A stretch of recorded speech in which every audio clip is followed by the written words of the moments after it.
You know I have to start the show with some music. Because it's raining outside. But it's warm in here. Oh, I've just gone live.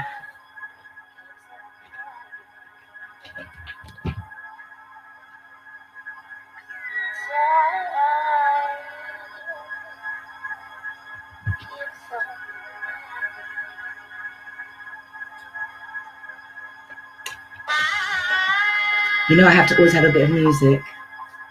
How's everyone out there today?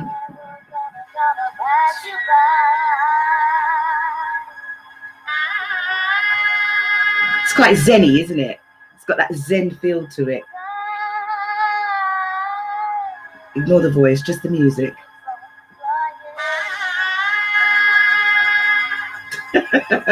You know I'm crazy. But anyway, welcome to Standing on the Truth Saturday Sports Edition show. Boom, let's do this. Let's do this. Are you ready? Let's get ourselves a bit all jerked up. Come on.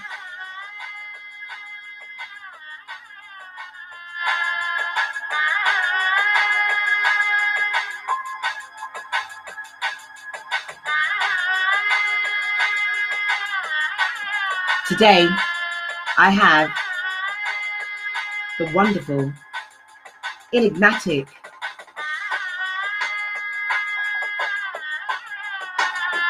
Fearon joining me shortly. How you all doing out there? Let me see how the chat room is going. Yeah. Thanks, Nat. Thank you. Everybody in the chat room, how are you doing? Sitting in the go by in the skies. No way in resistance. All kinds of thoughts going through my mind. Way that to help and improve mankind. Could be too late, but this world's in a mess. Some youth nowadays can't make no progress. Ain't got no cash in this world recession. Perfect lyrics for today. Guessing what's the answer to this lifetime quiz. Mugging and stealing, sports or showbiz. Now what's the conclusion? I sure can't tell. I'm just another Londoner stuck as well. I'm just another Londoner, just another Londoner, just another Londoner stuck as hell. So you know what?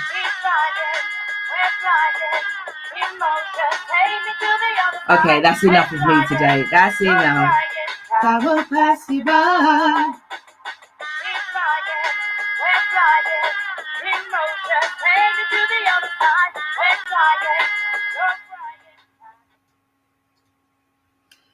So, how you all doing out there? Across the world, everywhere. How you all doing? I want to say big Diwali up to, happy Diwali, I should say, to all the Asians across the world. Before I even kick into the show, I just want to spread some positivity that in this time of lockdown, it is so difficult. Some people need music in their lives. Some people need sports in their lives. Some people just need a hug. So whoever needs a hug, I'm sending you a hug today. But most importantly, I just want to make sure that whatever we're doing, that we're doing it to the best of our capability, and we are holding on to, you know, our mindsets as best as possible. Anyway, without further ado, I've got Spencer Fearon on the show today, and he will be joining me in about 10-15 minutes. But in the meantime, I'm going to just literally cross the borders and talk a bit about sports before we go anywhere else. Today, we have the F1 qualifying with Lewis Hamilton looking for pole position to literally capture his 7th championship. Now, what I don't get is this, how, you know, no one seems to big it up. No one bigs it up at all. But I'm not going to get political, because there will come a time that they're going to miss this guy when he does stop actually driving. So good luck to all the drivers today, that everyone is still safe. But Lewis Hamilton is going for his 7th championship. And I think it's 93 poles, if I'm correct in that respect. Those the golf heads, people who enjoy golf. Johnson, the Masters are on its way at the moment. I don't know if anyone's been watching the Masters. I like golf. I actually like all sports. So for me, it's absolutely fine. So we've got Johnson, who shares the 4-weight at the Masters at the moment. McIlroy is dropped away. Tiger Woods has dropped away 63 under par. But let's see how we're on day 3. Kicks off today, roughly about 2 p.m. Tune in for all the golf heads, because it's a bit weird, because normally you'd have the crowd. There isn't any crowd. So it feels really weird not to have them at the Masters or even at the Ryder Cup, come to think of it. But yes, that's what's going on today. So let's get behind Tiger Woods. Not all the players, actually. But Rahm's doing very well as well. But it's a 4-way split at the moment, day 2. Today's day 3 in the golf world. Now, if there's any swimmers out there, the energy standards, we've got our lovely PT, competing. So swimming is now back on the agenda. In COVID, it's water. We can't even go to have a sauna. But anyway, the swimming is back, and you can catch the ISL semi-finals energy standard live on BBC Sports. You can actually see PT competing today and the rest of the England team. Ireland sends Wales to the 6th straight defeat in the Autumn Nations Cup in rugby union. So for all the rugby heads out there, well, at least England won the Six Nations, so at least. But rugby union, Ireland has been, sent, Wales back to their 6th straight defeat. I tell you what's happened though, for the rugby union heads. Argentina beat the All Blacks, the New Zealand All Blacks, for the first time. I'm telling you, 2020 is a spooky year all round. I can't fathom it. I just can't fathom it. Tonight, we've got a lot of sports going on tonight. We've got Katie Taylor boxing tonight against Gutierrez. Spencer will touch on that a bit later on. We've also got our own Kell Brooks fighting tonight. And we've also got him against T. Burt Crawford. For those who are not probably into boxing, I am. But T. Bud is on tonight, fighting our own special Kell Brooks. That should be a bit of a taster. But before we get to Kell Brooks, there is an undercard of truly amazing people on today. I can tell you who they are. Let me show you. We have Doherty versus Cullen on the underboard. We've got Ball versus Guarani. We've also, who else have we got today? We've also got Franco versus Maloney, Harper versus Thunders. It's a good lineup today. Very, very good lineup today. Okay, I am still waiting for Mr. Man to join me. He should be here very shortly, very, very shortly.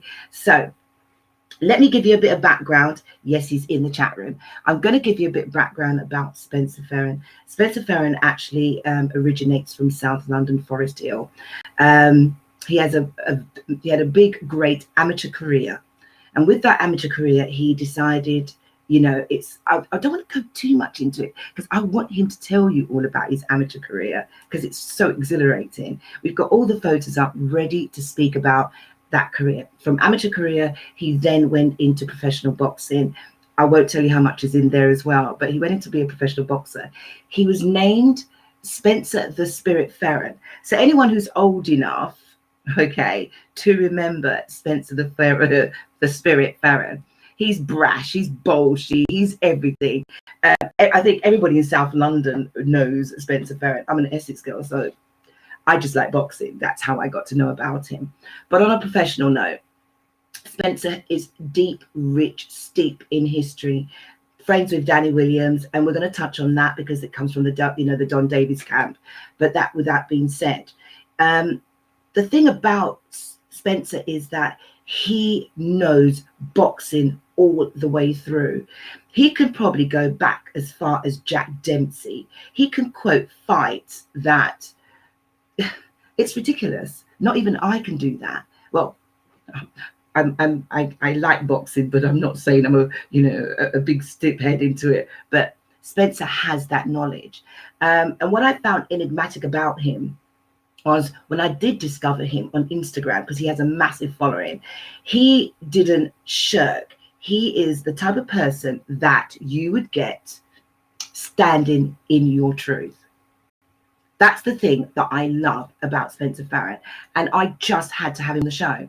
I had to have him on the show because, you know, we have people that are out there that will do, you know, commentate, or, you know, they sit on the fence. Whether you're black, white, it doesn't really matter. But people tend to sit on the fence when there is issues to be spoken about, because they feel that if they say anything, it will go against them. And if they say too much, it can go against them. So they're scared to show their true value of who they are.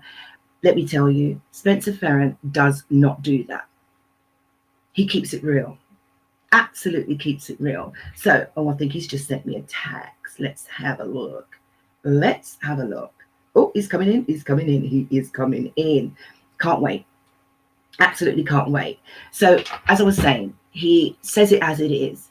He's gone from he's been on so many different channels with Bounce on Box Nation. He's commentated on Sky Sports. He has commentated for ESPN. But again, I'm waiting for the man to join me so that I could actually delve into him himself. I mean, it's not that he's had controversy, but the fact is that he's had people that's tried to challenge him. He's had things that has happened to him that, you know, even though they've tried to squash him, he has maintained that professionalism, and no one is going to knock him down. You know, he makes sure that the people that are around him, he's also an inspirational speaker. And so what he would do, he went to Lahore and, you know, literally gave training camps to the children out in Lahore, which I think is absolutely beautiful. Again, I will touch on that when he joins me. And with that said, he then goes into the schools and he keeps it real. He doesn't, you know, here he comes. Here he goes. Here he goes. Here he goes. Here he goes. Now, let me see what he's going to tell me. Oh, has he got? He's coming in. He's coming in. Right. Okay. So it looks like, did you hear that? That's him trying to talk to me, because I can see him, but he can't see me. So now I've got to resend the link to him again. The things I do, the things I try to do to be professional, eh? Right? Doesn't happen in my world. Every week there seems to be something, but it's Saturday, so people's got to do their own shows, don't they? So I've now just sent the link to the lovely Spencer. Let's see if he will get that. Let's see. And give me a couple of minutes.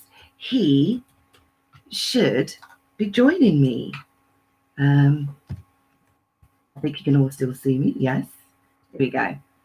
I have sent that to him. And when he comes in, I'm actually going to say to him, brother, what are you playing at? I sent that link to you ages ago. What are you playing at? We've got people here waiting to see you. Let's see. Just sent the link. Here we go.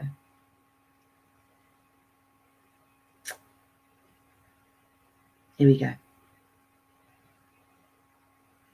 So if you've got any questions for our lovely Spencer, please drop them in here. I have a number that you can, you know, even if you know him and you actually want him to say something to you or hail you out, the studio number is 07450 853 045.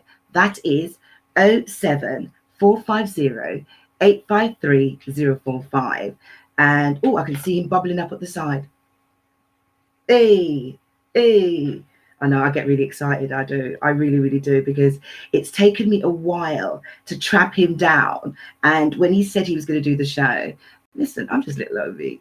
He jumped at the chance. He was over in Wakefield and he decided that he's going to get back to London. And I could see him.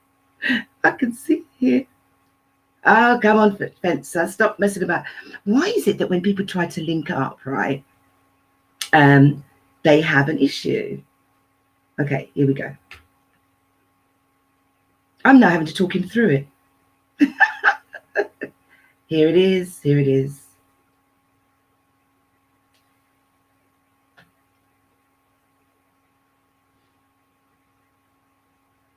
Let's see. Come on, Spencer. I've invited you in. Okay, I'll tell you another way. He's really having gremlins. I really do apologize, folks. He really is having gremlins. And he did say that because we did have a test show today. Let's see if I can do it another way. Let me type it in for him. whilst I'm doing that, I should have just let the music play, shouldn't I? Guessed. Here we go. Beautiful. All right, let's see. Are you in, babe? Are you in? I can see you. I can see you. Can't you not see me? AZ.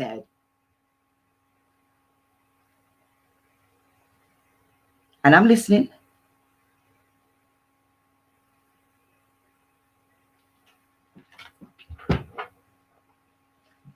Apologies. Let's see. I'm clicking him. Please let the sound go through. Yay! Yay! Hey! Hey! How are you? I'm really good, sis. How you doing? Oh my days. I'm fine. I'm fine, thank you. Hey, look, I'm not really computer savvy in that. Oh, really? I thought I could just click on it and go to it, and I have to copy it, then go into yeah. Bari. Yeah. So yeah, I've got it. How you doing, Miss V? How's everything? Hey, I'm not too bad. I'm so tired. There is so Spencer. I like this. Let me just tell you this. There is so much history about you, right? It's phenomenal, and I'm hoping that people are going to be excited about you as much as I have been. But I didn't get to bed till about 2:30, 3 o'clock because I'm serious. I literally was. I mean, I know about you, and you know I've watched you all for a long while. But when I had to dig deeper, damn, Spencer, really? So I want what I know. I want you to share the public. So. I know we're a bit late going on. I am general public. Please meet Spencer Fearon, Mr. Master Knowledge. Give him a wave, everybody. I've got the chat room going. I've actually got people joining the chat room as well. I'll give out the number so they can talk to you. Thank you for coming on my show, my darling. No, I'm grateful, man. I've been absolutely appreciated on these kind of streams, and it's Spencer with a C, but don't worry about it. Oh my God! Do you know? Don't worry about it. Don't worry about it. Don't worry. I wrote everything. You know what it is? Everybody's so used to calling me the knowledge or whatever. Like people, you know what I mean? It's like it is what it is. I'll tell you what I'm going to do. I don't care if I'm making that person feel bad. I wrote everything down because I do most of the flyers. This particular flyer, he goes, leave it. I'll do the flyer. When he sent it to me, did I even proofread it? Right? Did I ever? Only when I saw it and I went, sorry. Hello? Yeah. Can you hear me? Yeah, I can hear you. Yeah. I start to polter outwards. Oh, Ray Banton's in the house. Junior Banton said to say, hey, bro, what are you saying? The knowledge. Yeah, man, I have to big up Ray, man. That man's been supporting me for over 30 years. So I found out Nigel, Jumping Jack Frost messaged me again this morning. When I told him that I'm having you on a show, he said, oh, my God, I grew up with him, you know. That's my brother. That was me doing my best Jumping Jack Frost voice, by the way. No, it's more like that. It's more like that. Yeah. But you know what? It's like I said, everything's a blessing. You know, everything's a blessing. For real. Like Jumping Jack Frost. I was raised by my aunt, and Okay. I go home on the weekend. So on the Cowley estate. Yeah. Right. Annesley House. My aunt used to live at the top, so I grew up. I was raised with my 3 cousins. Carol, Owen, and Donald. I was going to ask you about them later on, but go ahead. Yeah, they were like, I don't know, 10 years my senior. Oh wow! So, okay. So everybody thought I was their little brother. Me growing up in that area, everybody thought I was there. So remember, I'm growing up on a Cowley estate, like Moston Gardens. I grew up around sound people. So when I grew up and I'd go home on a weekend, so I'd go from Kenneton, which was a predominantly white area. On the weekends, with my parents, I'd stay, and on the weekdays, because my parents went to work, and my aunt had ill health. Okay. So she suffered from high blood pressure. My aunt passed away this year as well, so it's kind of. I did see that. Actually, I'm sorry to hear that. Yeah, sorry to hear that. So my aunt Pinda would have me in the weekdays, but so my aunt kind of raised me, so everybody thought I was her child. So I her see. children were actually like my brothers and sisters. Not actually, they were. I can't even say like, they are my brothers and sisters. Sisters. Yeah. So yeah, it was one of those things. So underneath my aunt, Barry G lived. Yeah. Wow. And Okay. so Jumping Jack Frost was there, and them man's. So these men have become like Family. yeah, of the jungle and the house and Gary scene and that. But these men were underneath. They lived underneath my aunt.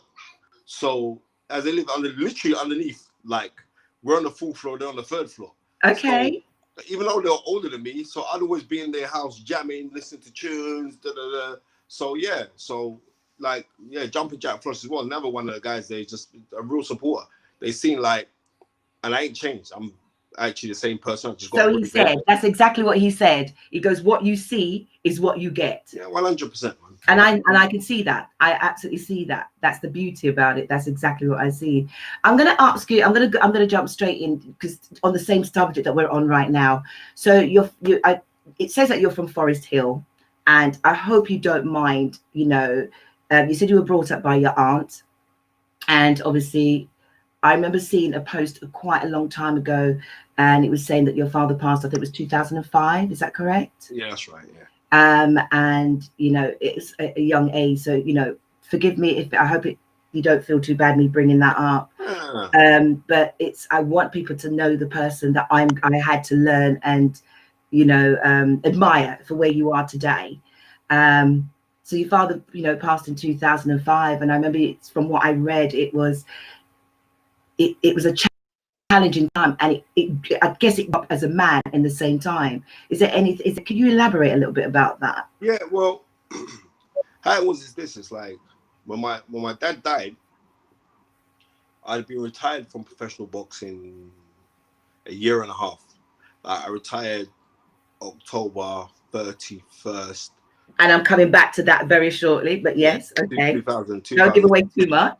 For my last pro fight, I remember retiring from boxing, and I was a kid that was never really into road things or anything else like that. Carl was in the gym, and when my dad died, it cut me up a lot because I was very fortunate not to come from a broken home. I didn't have a broken home, so I had 2 sets of family. So I had my aunt, and then I had my biological parents as well. Yeah. So and anyone want to look and say, oh, well, Spence, you've done well for yourself, or all the rest of it. Well, people, you see, like the old African proverb that it takes a village to raise a child. Then I know verbatimly that I'm the product of that village. Village, yeah. Yeah. So everything that I've done now, and I'm grateful for the things that have come into my life. But when my dad died, that was serious because at the time it was a mad time. At that time, I was going through a divorce. You know what I mean? Which was all my fault as well. So I'm not going to turn around and say like that. The show is about standing in your truth. So just be yourself. Yeah. So you know what I mean? I was going through a divorce. I was in. It was a hectic time because I was going back and forth with family members. When my dad died, I stopped talking to my mother. I stopped talking to my biological sister. We stopped talking. It was a horrible time. Deep. Yeah, it was deep. But death does this, Death does this. It does this. And what I realize is like with life and time as well, you really got to take people for who they are and not for who you want them to be. So certain people be a certain way, and you're gonna just like no, we have to learn. This is part of the evolution. We got to take people for who they are. Because I close friends, guys that I know to this day, they must really put their life on the line for me, and vice versa. Even though we don't talk, but what I've learned is that you got to take people for who they are and not for who you want them to be. And when you take people for who they are, then it's less of a burdening challenge. Absolutely. Okay, so so you've come back. Your father's passed, and how did you mend that? How did you mend, the situation? Was it over a period of time? At the time when my dad died,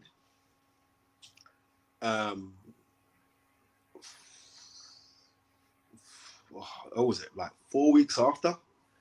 Yeah, I mean, I was on remand for money laundering. And then while I was on remand, and fair play, Danny Williams, former British heavyweight champion, Commonwealth champion, Yes, yes. put up my bail money. He put up £500,000 for me. Wow. I got bail, and then I became very reflective of my life and saying like the things that I want in my life. Wow. Writing out my plans. And I was saying like at that time, Amir Khan was having his last amateur fight, which they aired on ITV, and he fought the guy Kinderland, who he lost to in the Olympic final. And I remember listening to the commentators, and I'm saying to remember I'm in Brixton prison at this time, right? And I'm saying to these guys are rubbish. Like if I had the opportunity to go do this, I would do a 10 times better job, because I pride myself on my historical knowledge and the way that I can convey boxing so people can understand it. So I remember coming out of there, we opened up a gym where I started to train people. Then I went and I got my manager's, trainers, and promoters license. I became the youngest person ever in British boxing history. Which we're going to come back and touch on that. Yeah, to get those licenses. And then when I got those licenses, I started to train fighters, manage fighters, and it just grew from there. Okay, well, let's do this. Let's walk it back a second. Let me walk it back to you there. So you, it's while you're in prison, you said to yourself, I'm knowledgeable. I'm watching, I'm sitting, everything here going on. So I'm going to go back to your amateur days. Let's go. So you started boxing at what age? Started boxing around about 8 years old. And you were an amateur boxing? Amateur boxer, and we were down at the Brixton and District Amateur Club. And then I'd go in and there sporadically. Then I went back there when I was about 12 years old. Okay. And then it was like me and Danny Williams were like bench and batty. We had guys like Don Charles, who former trainer of Derek Chisora. Don Charles was like our senior because of his age. So we had good guys around there in boxing. And you learn from people. So one guy would do one thing, you'll steal from him. This is how it goes. Like when you got a group of talent pool, you'll still. Was you with Don Davis as well? Because I know that Danny Williams was with Don Davis at a certain point. Because I had the lovely Richard Davis on the other day, and he was saying that he's knowledgeable of yourself, and he was saying with Danny Williams and everybody else, you all know each other. It's like Don. Was you part of that camp as well? How it goes is this: is like Don didn't really train Danny Williams. He was around Danny in the gyms and that.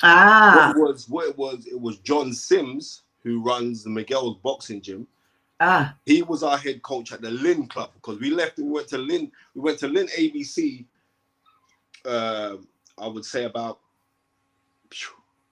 1989. Right. Lynn ABC, which is behind Burgess Park. We went to Lynn.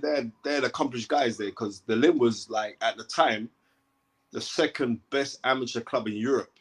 Okay. So it had the Repton, then it was the Lynn, then the Fitzroy Lodge would come into the argument, but the Lynn ABC was the club. So our old coach there, John Sims, he branched off in later life and opened up his own gym. Him and his brother Steve Sims, they were both our amateur coaches, and they opened up Miguel's boxing gym. And I was the first professional to box out of that gym.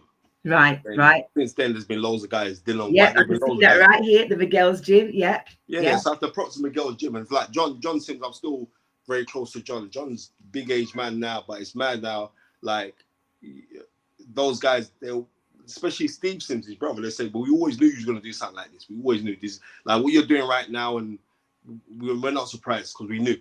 They just knew how you were going to be. They just knew that. I mean, I've got some pictures up here of, I don't know if anyone can see it. Can you see that, Spencer? Yeah, I can see that. This is Spencer in his heyday. So that by this time you'd turned professional. So when did you? So you were an amateur boxer, and then what year did you turn professional? I turned pro June 27th, 1987. 1997. 1997. 1997. On the undercard of Herbie Hyde versus Tony Tucker for the IBO. Oh wow! Title. Yeah, I was Oh on that wow! undercard, and I fought the fight just before Herbie High because I was a floater. When you're a floater, yeah, because you have your first pro fight, they don't really slot you in. They say, well, we'll slot you in when there's a space available. But there's a space. Fight. Yeah, yeah. And a couple of fights ended early. I remember Pele Reed won international title, and then they moved it on, and I got the slot. And my slot was to fight just before Herbie Hyde boxed And Tony Tucker. So, yeah. Those are names. What legendary names.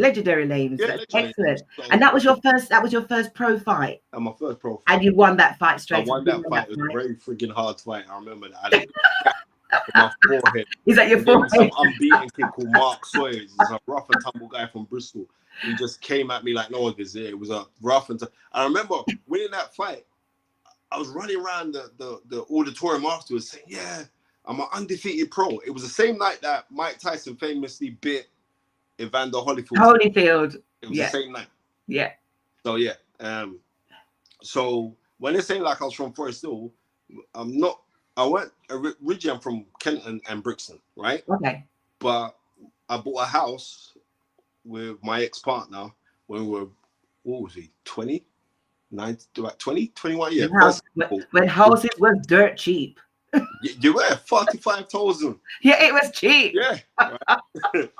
Right. We bought a house together. So I was living in Forest Hill and I was training in the gyms there. So they said, you build yourself out of Forest Hill. There was a guy called David Jones who owned a gym down there.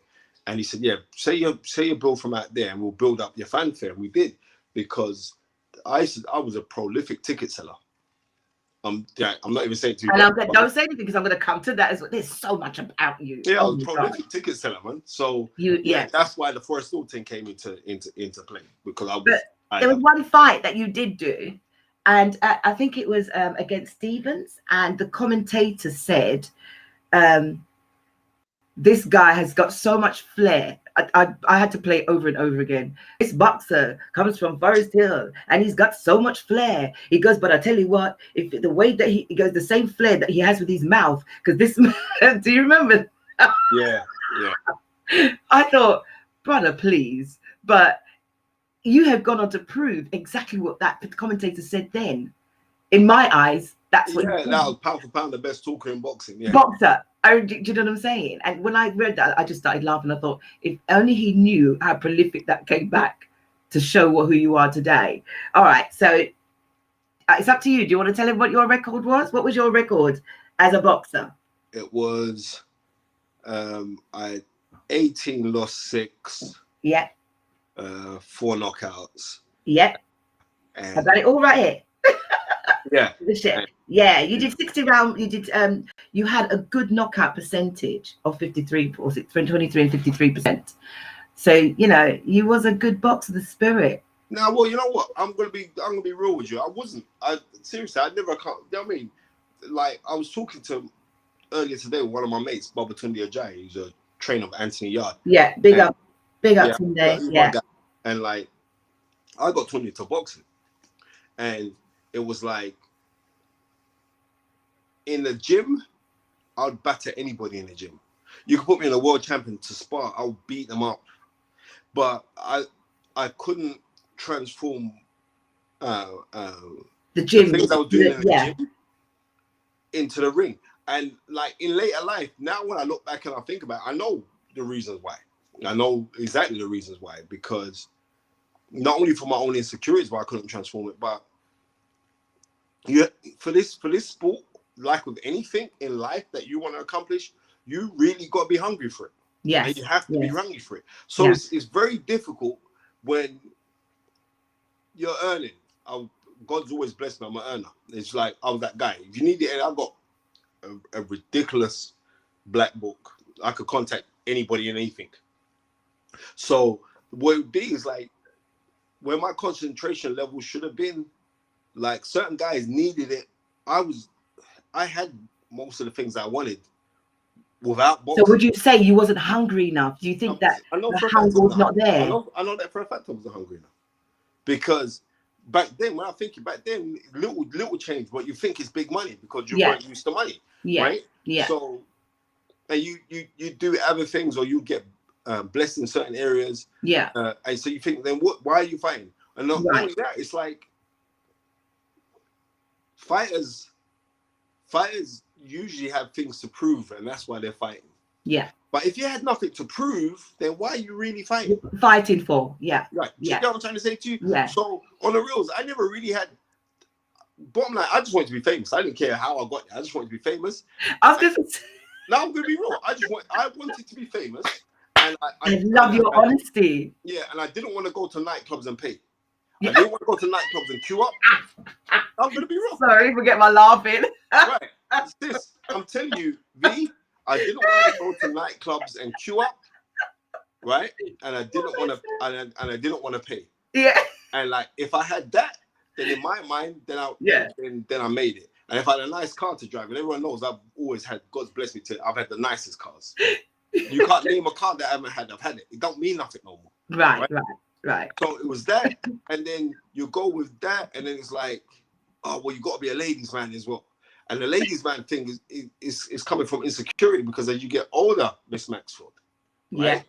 As you get older, you realize that loyalty is royalty, and loyalty goes not only for the things that you dedicate yourself to, like your profession and everything else, but you have to be loyal to other people that have put you on a certain pedestal. And these are the things that you learn through life. I can say this now because I'm a big man now. I'm not a child anymore. You know what I mean? I'm a big man with responsibilities. I've got you know what I mean, 4 beautiful kids. Do you know what I mean? And it means a lot to me that I can look after the home in the way of how I look after my home. You've accomplished. Yeah. You've Yeah, accomplished that. Okay, so you came to the end of it. You've come to the end of that professional career, and did you find that I know you said you felt. Do you think you fell into everything, or did you have that goal to say, okay, now that I'm no longer a professional boxer, I'm giving it up. I know I'm comfortable. Did you then say, I'm going to be a commentator, or I'm going to be a boxing promoter? No, because the thing is, what came first? Get this right. I'm not a commentator. There is a difference. Okay. A sports analysis. What would you say? Commentators have to commentate on what they see, and they have to tell a story. I'm not telling a story. I'm giving them subjective opinion based on the experiences that I've acquired over a space of time, and also I'm giving that also with historical accounts, like what happened in this time when this fighter fought that fighter, and there are similarities in it, and I can marinate the two together. So that's what I do, sis.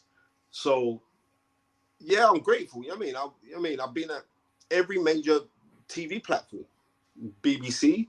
Yeah, I've got that coming up. Right. So you've got that. When I knew that I wanted to be inside of boxing, I wanted to be involved in boxing. Right. That's the question. So when we started promoting, and the shows were mad, you go see my shows were incredible, right? But what you realize is this is like Can you see that? Yeah, the good old days. That's when I had Hard Knocks Boxing. That's the one. He was a very, very good kid. Joe Catchball, that's me and Tundi Ajayi, and the guy. That's right. The white dude at the background there, you can barely see. There's a guy called Karen Baines. He approached me in 2008. In 2008, and he was working at Satanta Sports, right? And he goes, we're starting this online presence. Then online things ain't like today, right? Yeah. So we're starting this online thing. Would you like to be the face of it? Right? He said, like, because I think you'll be the ideal person. And I remember when he came to me, I said, for real? I said, right, what are they paying? And it was decent money as well. The first thing you said was, what is it paying? Yeah, what's it paying, bro? I mean, I'm not wasting my time. And it was decent money, and it was a good platform, and it got my name out there. But then also it got my name out there to the fact that he said, you know what? We should start these boxing promotion things. I said, for real? Because you promote. I remember I started something under the guys of City Boxer Pro, and then this guy come to me and said, yeah, we should start something. I remember leaving City Boxer and being at the Raw Fight Club, and I had an office down there, And I was like, yeah, all right, come, let's do this. And then from then we just started to build it. So that's how you and Kieran Baines got together. Yeah, we bridged together. And at the time I was also training white collar guys who wanted to do boxing, who wanted to learn boxing. So Okay. I'm training these guys. Yeah. And as I'm training these guys, they were like, all right, Spence. One guy came to me and said, there's this tax break scheme that you put your company towards. I could get you some money. I said, how much money? The man said £3 million. Wow. Yeah. So I got a lot of money invested in me to do this boxing promotion. It's not cheap. So all them shows that you see on YouTube now that I used to do back in the day 10 years ago now, it's not cheap. So, but I'm grateful that I've got that leg up. Yeah. And anybody who knows will tell you, I'm not a mean person, you know. If I've got, everybody's got. That's how I roll. Yeah. You know what I mean? I can tell that from, just from first, you and I first, you welcomed me with open arms from the get-go, from the first time. I'm seeing a female in a predominantly male sport. Like most of the people that do the interviews and all the rest of it, right? You got to think. You go on the last show that I did, which is on YouTube on IFL, it got 200,000 views. You get what I'm trying to say to you? Yeah, I've got you. Right. So that's them. But everyone starts somewhere. Absolutely. Anytime I touch anybody's thing I touch on. I was just talking to them about this. I get views. The reason why I get views is because people like me or hate me. Yeah. They click but they know that you're talking the truth. Yeah, it's not that you're being biased. They know you're talking the truth. But it's not the knowledge. What does he know? He's a fake historian. He must Google everything. Listen, I ain't got no computers around. You can test me on anything. I'll blurt them out. Reason why? So I'm actually autistic, sis. I'm like, a lot of people don't know. Yeah, I actually suffer from autism, but not suffer. I have the elements of autism. It's not high grade or low grade, but I know that I have autism. Wow. To certain degrees, and that's why my memory on remembering dates for boxing is unprecedented. It's really unprecedented, and that's the reason why. It's not like but you know what? Anything you're passionate about, you study, you'll recollect. Yes, because there's nothing of that anywhere. Now, what I mean, for me, when I started this, it wasn't that, I'm just going to go and sit here and I take it serious, and I researched and I tried to dig and I delve and that was not one that one threw me, because it just definitely wasn't anywhere that I could see that. So I'm so glad that you shared that with me. Yeah, you know what I mean? Like not a lot of people know, but I'm honored because you shared that with me. You know what I'm saying to you? But people know, it's like there's certain times, like people know me. I do some off-key things certain times. I ain't gonna turn around and say I don't. I do some crazy stuff. Seriously, I do some crazy. And you know that's because of your autism. Is that Yeah, I'm gonna play you something. I'm hoping you can see this. Can you? We've got the youngest black promoter in Britain here. You got a message for him? Spencer Fearon. Hey man, I have a message for any promoter, whether it be black, white, yellow, or brown. Is to promote the people, exalt the people, because the people are the most important. The attraction is what counts. Then you go recoupment to your investment, bottom line profit is the game. So when you go out there, you get people, you respect the dignity of people, and you go out there and you promote people and give them good shows like they seen today. And when that happens, man, you're going to just keep on going. Be fair and square with your guys, and the better you get, the more you're going to be criticized, the more they're going to say you robbed them or stole. That goes along with the flow. You know what I mean? You know you're getting to be good when you start to do that. Yeah. You being an icon and you ain't being a fighter. I mean, how important is it that you got like this Donkey brand? That's you, like this brand that's Donkey. Being a man of color, always keep in mind all blacks are fighters from the womb to the tomb. It's just what arena you're in. You got to continue the good fight. You're in it to win it. You can't give in, you can't give up, and you can't quit. How much of that did you take away with you? Because you were the first black promoter. That Can you remember it? Yeah, I was at Vitaly Klitschko versus Samuel Peters in Germany. Yeah. And after the fight, Karen was like, "Oh yeah, go speak to Don King." And I was like, "All right, cool." So he went over there, and like he was very, very welcoming, very very encouraging, to tell you the truth. I You heard found some that. bad things about Don King, but one thing I don't know, there is nobody in sport that has made more black millionaires than Don King. Oh yeah. Right? Oh So yeah. as much as you want to say that, oh, well, Don's this or Don's that or blah, blah, blah, blah, Don King has to do Don King for the sake of doing Don King. Yeah. But is he an iconic figure? Absolutely he is. Has he made, is he not a success story? Absolutely he is. So I got to rate Don King, and the matter of fact that I got to spend the whole day with him that day as well. It was a good thing, you know. I could just only imagine. I mean, as I said, when I saw that, I thought, wow. Do you know? Oh God, sorry, my light decides to jump out on me, but that's not a problem. Let me turn this one back on. Have we got lights? And then there was light. Right. Okay. So, Don King, I know that you were the first black. From what I read, also, you were the first black promoter. You were in for all in a row. First black promoter, first person to have your boxing license, right? And you were also able to. So I think it was 4 things that you had: the boxing promoter, your boxing license, all at the same level, and was able to have Hard Knock as your own boxing fraternity. Yeah. All first person. Well, I don't think there's been any other promoter I was the the first person in British boxing history to get managers, trainers, and promoters license in one sitting. That's the one. Yeah. So that, yeah, Yes. I was the first person to go do that. But then that's a drive, Spencer. Yeah, that's a well, drive. you know, not everybody gets that, though, yeah, Spencer. I know, but you see, like when I first got it, it was a massive thing to me. Like, yeah.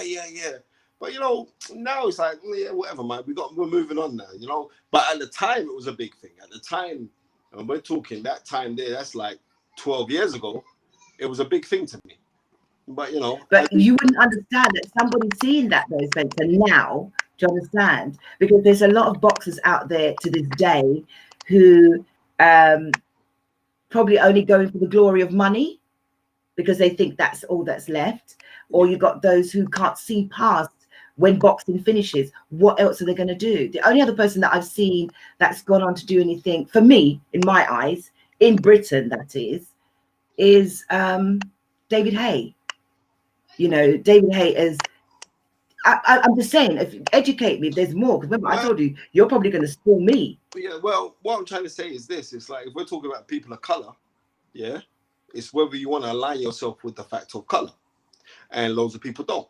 So, and I understand why they do it. I understand why people will toe that line, because they know, like, if they don't toe that line, then they could be perceived as being troublesome or a troublemaker or all the rest of it.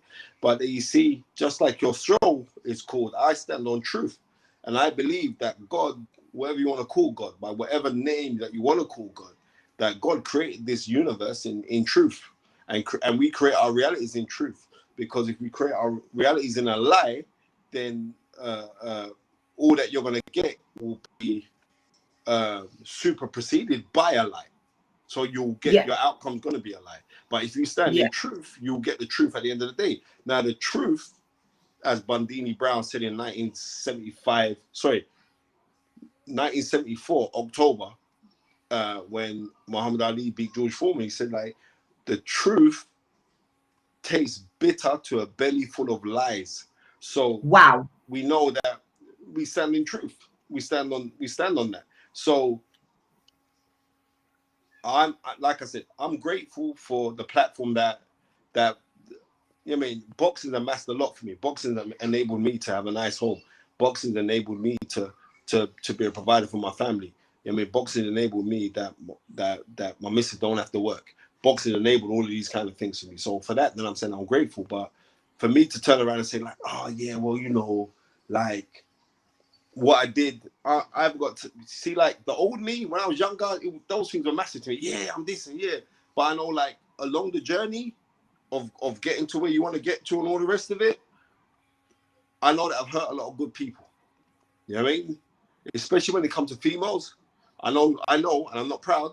I know that I've hurt certain females. I know I've hurt people, male and female, but I know I've hurt females that would have most probably put their life down on the line for me.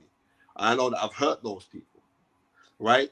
I know that I have not been who I should have been. I know that there was scams and deceptions and I know that I've been a part of that. So for those kind of things, I know that I'm not proud of. I know that I can stand now and say I'm not proud of, because I ain't really done I know my biggest problem was always being with females. When I was younger, it was always females. It was like, why? You could drive in any area and that girl over there saw that one, me have one over there saw one, road there saw one. Yeah, I'm being real. I'm a big man now. But don't you think, I mean, apart from your charisma, but that comes with boxing as well, though, doesn't it? No, you always find that the girls it does. This is what I'm trying to. No disrespect. I'm a handsome man, right? I'm just telling you how it goes. Sorry. Seriously, but there are certain men. Listen, there's certain men who are inside boxing who are not handsome, right? Yeah, but they still get girls. But they'll get reason why, because they believe success, and if you think like what you base success on, you're basing success on the fact of what you have financially. But this how it goes is like, when that aspect of your life is finished, you better make sure that you put down some money, or you better make sure you got another skill to bring in that income. Yeah. Because when I sit down and think about it, I never made no money from boxing. When I sit down and think about it, the most money that I made was my fight with Dave Walker, right? That was only 30 grand. And the thing about it is this, the purse for me for that fight was 8 grand. I got £22,000 in sponsorship. Now we're talking, that is 2003. That's the most money I ever made. Wow. That ain't no money. And that's today. That's chump change in today's world. Even then, that was chump change, right? So when I think about it, it's like, you know what I mean? You've seen, I've flown around the whole world giving motivational speeches now. Pakistan, Indonesia. Again, I'm going to come to, yeah. No, check this one out. For me just to stand on the stage, I'm getting 20 grand for half an hour. That's crazy, isn't it? So do you see the difference here? Yes, that's crazy. When someone is actually being beaten up and getting less money, but you're paying 20 grand to actually be motivational speaker. Right, exactly. So like I said, it's like, as you get older and as you look at things differently, you look at, like I'm saying, there are certain guys who are in the game because they want the girls, they want to drive the fast cars, they want and that's why I know that I never accomplished what I should have accomplished in boxing, because skill-wise, nobody could never deny my skills. But the thing about it is this, I had all of that because I was name brand before boxing. Like on the road, everyone knew Ross Spencer's the guy, you know. So I was that guy. You know what I mean? And I had certain elders that would look after me. Like were known faces. They were doing their thing. We ain't gonna go too much into what they're doing, but they was doing their thing, and they were the man that were kind of looking after me. They had your back. Yeah, more so because I was a youth that was going gym. I was in the gym, and those guys, they had that sense of empathy, but they also lived vicariously through you. So when they would see you on TV, that's there on TV as well. That's right. Do you get what that's nothing changed. That's still the way the world works. Yeah, of course it works like that. But what I realize is, because I had those things, it kind of stopped me from wanting to go further. If I had it a little bit harder, maybe I would have wanted it. And when I say that, I think I didn't have it easy, but I'm saying if I had it, maybe I had it a little bit harder, or I had somebody like myself around then to try and pull me to one side and say, listen, this is what you got to go do. But you see, when you're young like that, I was a know-it-all, because I had things come to me quite easily. Yeah. So until you come out of that, and then you got to go struggle for things, and then you realize you appreciate the things that you get. So when did you find you had the same sort of, when you had the hard knock boxing, because that was your promotion, you had the hard knock boxing, did you have people actually trying to knock you when you got into that as well? Because I've seen like comments, and I was like, really? Listen, no, worse, because number one is this: I'm not pro-black, I'm not anti-white, I'm pro-human, but I give homage to my lineage and my heritage, and I love my lineage and my heritage. I love it. I love the fact that I haven't got a straight pointy nose, and when I was a kid, my mom never tried to mess it up and try to hold my nose when I was a kid. I squeeze up the nose. I'm grateful that I had all of that. Right. You know what I mean? I'm those things, right. So, and the thing about it is this: my parents had me kind of late. My dad was 50 when I was born. My mom was 39. Oh wow! So back then that was old. You know, back in the 70s, that's old, right? Yeah. So so I had older siblings that could teach me certain things. I would listen to old school things. You know what I mean, my dad was born 1924. Wow. Do you know what I mean? So when my dad's dropping bars on me, that's knowledge that I was gratefully encompassed around. Yeah. Right. You know what I mean? So I would understand certain things from young. So I was a very good communicator from young.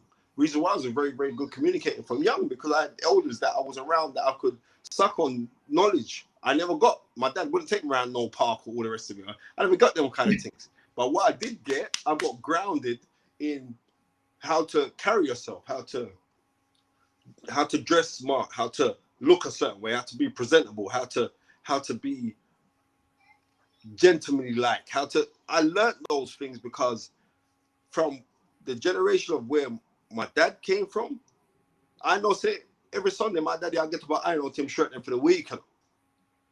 You know and people don't do that anymore. Right. My daddy, I iron on him tie for the weekend. Yeah. Right? And the reason why I bust ties so much is because my dad would have me from young, like, I'll do my ties. So from I'm 4 or 5 years old, I'm doing my dad's ties for him so he could go work. So those kind of things, or those, you can't beat that. You can't buy that. You can't buy that. You can't buy that. That is something that's broad, but not everyone gets that. So you've been fortunate. That's the beauty that, you know, but you're a motivational speaker, as you said. So here you are with this hard knock life. And, you know, I've watched it. I've seen some of the things that you're doing. And, you know, no disrespect, you are out there, you're brash and you're like, yeah. So I can imagine the knocks that you get with that. Do you understand? The knocks that you would have got with that, because everybody is like, but the feedback from what I watched and what I've read was your fight that you promoted right at the get-go. People loved it because you were matching everybody up 50-50. There was no mismatches. It's like you knew what the public wanted. You knew that the public needed to have exciting fights, and that's what you brought to the table. Yeah. Do you know what I'm saying? And what? Then, right. No. And then you get guys who look on the blueprint of what you're doing, and they took it to another level. So I'm not going to. That's what I wanted to hear you say. We've done what's the Eddie Earn by more than mission. Say me get the thing from. Right. But I rate him because at least he speaks it. He tells man, bro, you know what? I saw when Spencer, like, bro, Spencer's one of my earliest mentors. This is him saying that. And it's mad because them times I feel like I'm a young man. He's a younger man. But, you know what I mean? He's got his bus and he's done great. I can't knock the man for what he's done. I have to rate him for what he's done. Yeah. You know what I mean? Seriously, I have to rate him for what he's done. I have to rate him for what he's done. Right? Because I see a lot of him in you. I see a lot of, I hate these lights. I see a lot of you when you had the Hard Knock promotion. And him. Listen, I see him. Yeah, of course. But remember this part, right? Remember I said we're black people and we're up the thing and we know the thing. Right? Them man want to aspire to and you have the style. You got the style. Because remember when we first meet in there and him couldn't dress, know that the part there. Right? Yeah. No, I'm telling you straight, he couldn't dress. Man trying to say that he couldn't dress. The man couldn't dress. But you know what? I'm grateful that he's got his bus because he's making man who I know. He's helping them earn. You know what I mean? Dylan White's a millionaire. Me know Dylan from I picked him when I come to my gym and I'm Plimsoll. So. Right? I'm trying to be professional and you're just cracking me the hell up. I'm just telling you the truth. Right? So when I see Andy Joshua went to Saudi Arabia and chopped something like 60 mil, I'm saying, what? I'm not going there. Right? Yeah. Right. So when I see, so no, I'm not fighting down. Listen, everybody is where they are because that's where they're meant to be. Right? But they learned from it. What I'm saying is you were the initiator, the instigator. This is why when I'm talking to you, I want people to understand that some of the things that you see today within the boxing fraternity, especially in the UK, sis, where it's actually a black and white thing. Right. Where did you see even boxers, yeah, coming on TV and they're in suits all of a sudden? Where they get that from? Where they get it from? All right. Hard knock. Right. Boxing. Where them most of them get it from me because hard knock boxing. Right. Them no say, listen to me, yeah. I got the gig down on ESPN, right? ESPN Yeah. Plus, so it's being down to America the fights, right? For MTK Yeah. Global. Big up MTK Global because I run their foundation. Yeah. And them man, We're gonna come to that again. yeah, them man the street is another level, right? I got nothing but love for them man, right? Anyway, I come on the thing and I'm doing my bits on ESPN. Go to Twitter. Everyone's saying, wow, look how this guy dresses. Rare. Da, da, da. Right. I'm saying like one thing you can't buy is classroom. My daddy teach me that from my little picture. My daddy said you can't buy a classroom or something. That's right. Yeah, the clothes don't make the difference. Okay then. He said you cannot buy class. And then no matter say you could have on something where you buy from Primark, but as long as you know if you drop it properly, you're gone. That me I say. Right? That so me I say. I've learned that. You understand? Yeah. Right. So I've learned that part there. Yeah. You know what I mean? And you walk it. You walk it. But as scripture says, like render your heart and not your garments. That's right? Listen. Right? You could have on the prettiest clothes though, but if your heart is dirty, everything don't look right. Come on, man. Everything don't look right. So you know what I mean? So these are, like I said, I'm trying to do things from a clean-hearted perspective now, especially where, like I said, the bus is still happening because we're working on things right now. You know what I mean? There's many boxes that I advise right now, and it's gonna get to a new level because in the new year we got a new company coming in. Don't say anything. No, keep it there. Just keep it there. Don't say nothing because the journey. I've not even touched on some of the things, like, okay, so let me just ring it. So you've done the hard knock. You've done that. You've progressed it. Unfortunately, it had to be dissolved. But then from there, you were still doing analysis. You were still analysing because was it from there you went on to work with Steve Bunce? Because no, what happened was this, right? 2008. Yeah. Right, 2008, I started a bits with on Satanta Sports. And so then I was doing bits for Steve Bunce as well. And Steve Bunce was the one that went out. Fair play to Steve Bunce, right? See him there? Yeah. Right? Look about you all, right? So Steve Bunce. Oh God. Steve Bunce went out. And I have to give Steve Bunce his credit. I have to give him credit because he was the one that went out and was telling everybody of my knowledge. Right? I didn't want to say anything. I'm glad that you're saying this, but okay. Right. Steve Bunce was the one that did that. Steve Bunce that to the forefront. Then Steve Bunce came out to Hard Knocks and he was the one saying, this guy smells a Fearon. Oh my God. So he was that. So Steve Bunce was the guy that made it more mainstream. Right? And then Colin Hart did a big article on me in the Sun newspaper. This one I just got my promoter's license. So it was like, but Steve Bunce, he helped because he put it out there. I mean, he was saying that's how I got to know you. I'm not gonna lie, it was via Steve Bunce because I had Boxing Nation. Do you remember when Boxing Nation first came? It was cable media at the time. It wasn't Sky. It was Eurosport and so that's around about the 2011 time. So they would say, okay, then it was Cotto Mayweather fight. Yeah. And they were like, Spence, we want you to come in with Buncey. Could you come in? And so I came in and I smashed it. And they know I smashed it. But you see, this thing called envy is a serious thing or not. So whether they're saying like, okay, then, well, can we push you to? And you put me in that arena, I'm going to shine. You did. I'm telling you, I was like, who's this guy? Right. You put me in that arena. But you know what? I still props them, man, because they gave me the leg up. And then I was in the online stuff with Satanta, and then Satanta went bust. It was a big thing. They went bust. Yeah, because they were on Eurosport. Do you remember the whole Irish connection? Yeah. And they went bust, and when they went bust, it was like, right, we're out of a job again. And then within that time, Hard Knocks started to push now, and I had an Albanian fighter called Kresnik Chato, who was a prolific ticket seller. Yes. Right. And he had an obscure world title. It was a WBF. It weren't really mean that, but he was WBF champion.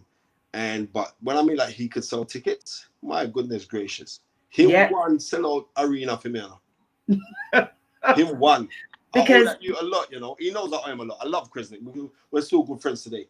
And he was an older boxer. He was coming. He was getting older, wasn't he? He was an older boxer, not bad boxer, but older. So anyway, you tell the story because I don't want to take it away from you. Go. So then Kriznik coming in. There was a guy called Troy Truran Pro. You know what I mean? The Mongolian Warrior. He was obviously a WBU champion. So and like we were saying, let's bring him over. He was back home in Mongolia. And like, remember, I just had I got a bag of money from investment. So I said, yeah, I'm gonna send for Troy. So I sent for Troy. Troy came back to the UK, and so we put him up. And then there was so then we got Troy into the prize fighter. He won prize fighter, and off the back of that, we got a world title shot in Indonesia, in Singapore. We fought Singapore. We fought for the world title out there, and then we got Darren Hamilton. He won the British title, and this youth was a youth who came down from Bristol. Like someone tried to bust gunshot after him, and he left Bristol, came to London, and he came down to gym. One of my mates, Ben Dowd, he said, "I've got this guy Darren. He's not bad fighting, Spence. He's a light welterweight." He said, "Bring him down." He brought him down, and wasn't he the one that was a rapper? Yes, him. I said, "You know what, Darren?" I said, "Darren, you know what? If you don't become the minimum British champion, something's wrong, bro." Yeah. He said, "For real." And you know what? God's blessed me. I can put belief inside people. I can make people become a believer. I could tell you like we're gonna run through that wall. You may not get through the wall, but I'm gonna convince you that you can do it. You're gonna try a thing. And fair play to him. And he became British champion. Then there's another kid, Larry Kandile, who couldn't get a license because all kind of mix up and because he weren't born here. And we managed to get my professional license as well. And I got him to stay. Like we battled really hard for them. And that just helped through. There was a guy called Gregor Shaw who introduced me to a group of wealthy investors. Wealthy, right, money. I love that guy, Gregor. I mean, now that I've mentioned it, I got to go phone him. And he introduced me to some wealthy investors, and we earned money from this tax break thing. What felicitated me to finance this boxing stuff, and it was what it was. And then after that, the maddest thing was this. Which one was the best? Which one is the one that got nominated the best fight of the year? That was Troy versus Jackson Asiku. And that's not just us talking. It was nominated by the full British Boxing Council. Yeah. It was the fight of the year. Yeah, it was a incredible fight that them two had. Wicked fight. It's on YouTube. Wicked fight. Yeah, I mean, it's mad because I just saw the picture of that. It came off my timeline. So I saw the picture of them two when I was holding up their hands. They had a wicked fight. And everybody was talking about it. And the maddest thing is this. We're in Bethnal Green. And we had sold out. The Bethnal Green was sold out. And you had white man screaming for Jackson Asiku, who's originally, I think he's Nigerian originally. Nigerian, yeah. He is. He's not Ghana. I thought he's Ghanaian. He's Nigerian, yeah. And you had white people screaming for Troy Truran Pro, who is a Mongolian, right? And that's when you know that boxing really does transcend everything and it unifies people. It does. It really does. You know what I mean? There's no colour in it. I don't understand why people think they need to bring colour in. We'll come into that colour bit when it comes to bloody Deontay Wilder a bit later. But go on. I don't want to get onto him, right? I'm just going to be real. I don't want to get onto him. But it's so, like I said, gratitude raises your altitude. And like for all the things that I did back then as well, I'm just very, very grateful. I'm grateful that my shows were like dances where man would turn up, girl, them are coming and my dress up and rare. And my cousin came to a few. You know what I mean? My cousin came to a few. People saying, you're cool. Like, bro, what is that? Your show. Like, I said, yeah, I put this together. Man was like, you know what I mean? Like, what? Because I'm black, I can't do that. What? Yeah. You get what I'm trying to say? Yeah. No, Spencer, you were big things back then, right? I couldn't even. My cousin was always going because, and I'm not name dropping. It's just that we used to move with Skanker and then man there with Lennox Lewis, that fraternity. So I was. So Lloyd Blackie was. That's my cousin. That's your cousin. Yeah. So he would come to the shows. That's my first cousin. No, good man, you know. I think he's watching somewhere because he messaged me. All right, so he was the one that linked me to Lennox Lewis. So. Oh really? Yeah, 2009, Lennox came over, and I was running the Raw Fight Club, and he said, yeah, yo, big man, we want a gym for God now, the big man want a gym for come. I said, which big man? I said, Lennox, I come over if you could, just for the youth, then for put it on the knife and go on, and we did a charity thing, and then we raised £75,000 yeah. for the I Angus went. Wilson Memorial Trust, right? And we gave every penny to them. If it was now, I'm gonna take for a couple grand for myself, and I'm gonna lie. Yeah.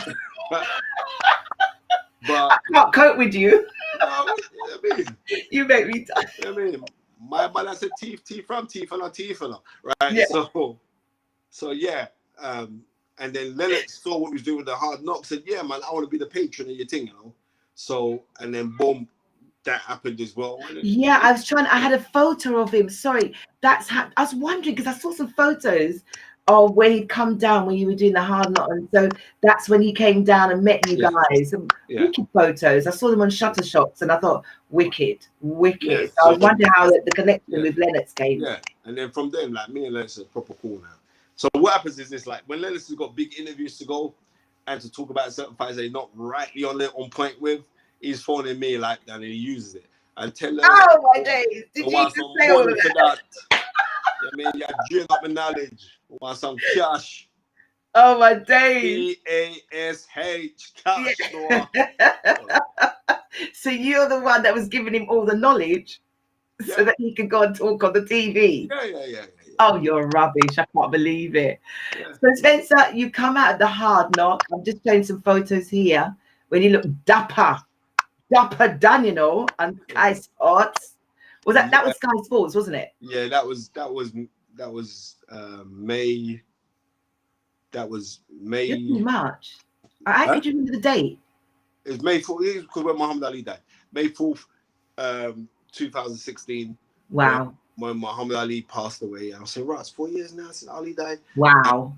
And I remember hearing that he passed, and I spoke to Johnny Nelson. I said, Johnny, you going into Sky Studio? Because we're both working at Sky. Johnny said, no, I've done my bit over the phone. I remember at the time, the head of Sky Sports, a man called Adam Smith, he was the head of Sky Sports Boxing then. He was in France. He comes straight over to go talk on the team. Somewhere. Is this Adil here on the left? No, that's Adil Anwar, but I'm talking about Adil. Oh, that's Adil, right, okay. Yeah. So he comes, he goes in and book. But you see, when I'm going, you're asking me to speak on my hero. I remember I smashed it because even to this day, Sky still use it. I'm no longer at Sky. Sky still use that clip of when I spoke about Ali when he passed away, because they know I went in. Yeah. But then I remember the week later, I kind of got into a little bit of trouble. I had to cut out bits because I really did go in about Ali being a Nation of Islam.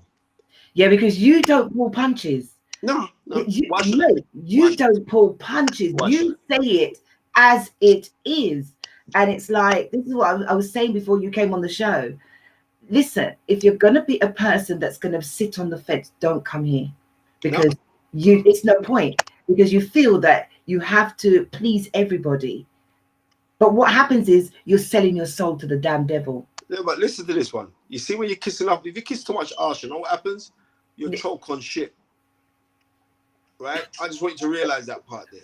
Right? I was going to say you eat shit, but you said you choke on it. No, you choke on it because you can eat it. You can eat. No, people can eat shit and live, So yeah, for real. It will choke you to death. For real. So you'll get.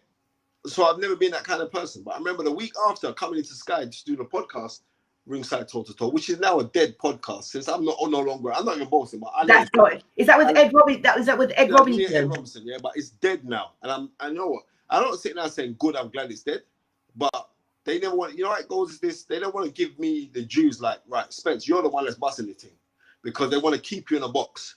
Yeah. Right. And now you're now no longer doing the show. Their show is dead. And if you don't believe me, go look at the numbers. No, but I know that every show that Natasha just says you kicked on the blood clot fence, man. Sorry, did I just swear on? Yeah, I don't business. It's your thing. My girl just said someone said that in the chat. Right. I'm just saying, yeah, well, you know. Sorry, everybody. I was just repeating. No, so when I was there, I'm just being real. Yeah, because everything that I've noticed, it's like you've gone on. There was one there where you and Johnny Nelson was on, and I know you give a lot of kudos to Johnny, there's a lot of people that what I've read in researching you, that you really do give a lot of time to. But there was just one that I know you said with Johnny Nelson. Why do you give so much kudos to Johnny? Just give me a little bit about that. I'm gonna tell you why, right? And you gotta know, because where you, South London, sis, yeah?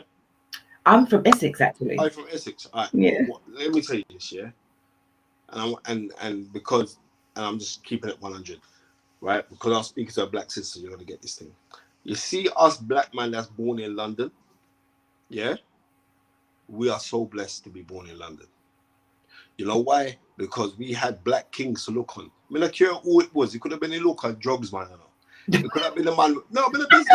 We do. Every time I think I'm going to get serious, you just right. We still had kings. We had kings to look on. Yeah, we had, dominant or predominant forces in the church that were of high establishment. And I'm talking real church, right? In the Pentecostal churches that lived this thing though. There's enough money in the church. I don't take this thing for a joke. But man, for real, right? Who lived this thing, and so we've had role models. No matter who they were, we had. Now, Johnny, that way you saw a lot of black role models because he was a Sheffield Jew. He was a Sheffield Jew in the 60s, yeah. When we know, say you never have no real black heroes to look upon. So all your heroes that you were looking on actually look different to you. They actually look like the Jesus Christ that you're worshiping in church. Yeah. I'm just telling you 100. No, no, but I'm telling you. I'm having spasms. Right? Right? So I was talking to one of my brethren the other day after Propton Roots. You know what I mean? Barrister is the property developer as well after Props Roots, right? And me, him, and my other brethren, CK Flash was out and we was talking. And man said, bruv, you know how lucky you are to say that you were born in London. As a black youth, because we had built up black eras where we had black kings. You know what I mean? But in Sheffield, it's not like that. It's a whole different. We had black kings that when they shot Cherry Gross in 1985, right? Well, we said, no, we're gonna lick down Babylon. For real. You understand? So yeah, for real. We weren't born with that subservience where we're gonna look at someone as being superior to you. Yeah. We never had that in us. Yeah. Do you know what I'm trying to say to you? I never. No, I get it. I get it 100%. I get it. But if you're in them areas where Johnny is, you have to really play the game, and he played the game too because them have to play the game. Yeah. But them not say, you see me, I'm not playing no game. You're not playing the game there. I'm not playing no game. Nah. I love him. They still can't stop what I'm doing because God's still blessing me. Yeah. I've still got over 10 yards. Yeah. You know what I mean? Yeah. God's still blowing that breeze on me. I'm providing for my family. I'm still so certain man. But the reason why I boost up Johnny because I get it. You never come from where I come from. You never got that. But you still do your best to try and encapsulate yourself to that of your origin or the fact of that you're of Jamaican descent. You try your best. Yeah. You understand? You've never ever let that go. Yeah, you get me? Your best may not be up to me standards, right? Yeah. But you're still a try thing. So because of that, then I'm saying, I have to props you. I have to props you for that. And anytime I ask you to do anything for me, you're the first man to go do it. You know what I mean? It was through Johnny Nelson. This one I promoted. So 2011, it was Johnny that always just said, come down to Sky for lunch. I'm saying, wow. Okay. Right? But he was the one. And I'm going into Sky for lunch when Darren Hamilton won his British title. Them times we're buzzing with the Hard Knocks thing and everything else. And we've gone in there and he was we had to do ringside. I remember prior to we got, he just beat Ashley Fearon for the British title, so he got a British crown. And we're there and he's nervous to go on set. And I said, what are you nervous for? He said, bro, don't you get this? I used to watch this show as a kid. And now look, me and you are going to be on the show. But to me, Johnny Nelson? No, this is Darren Hammond. Oh, right? I was going to say, right, okay. So and I said, what are you nervous for, Darren? And he said, because look, this is like a dream to me, right? So this is what I'm trying to say to you. To all them man, their dreams and that, to me, them things are poppy things. Yeah. You know what I mean? That don't mean nothing. Yeah. You know what I mean? Because I'm saying, like, the thing that really buzzes me is to know when my kids want to run up and cuddle up with me. This morning I was watching cartoons with my daughters.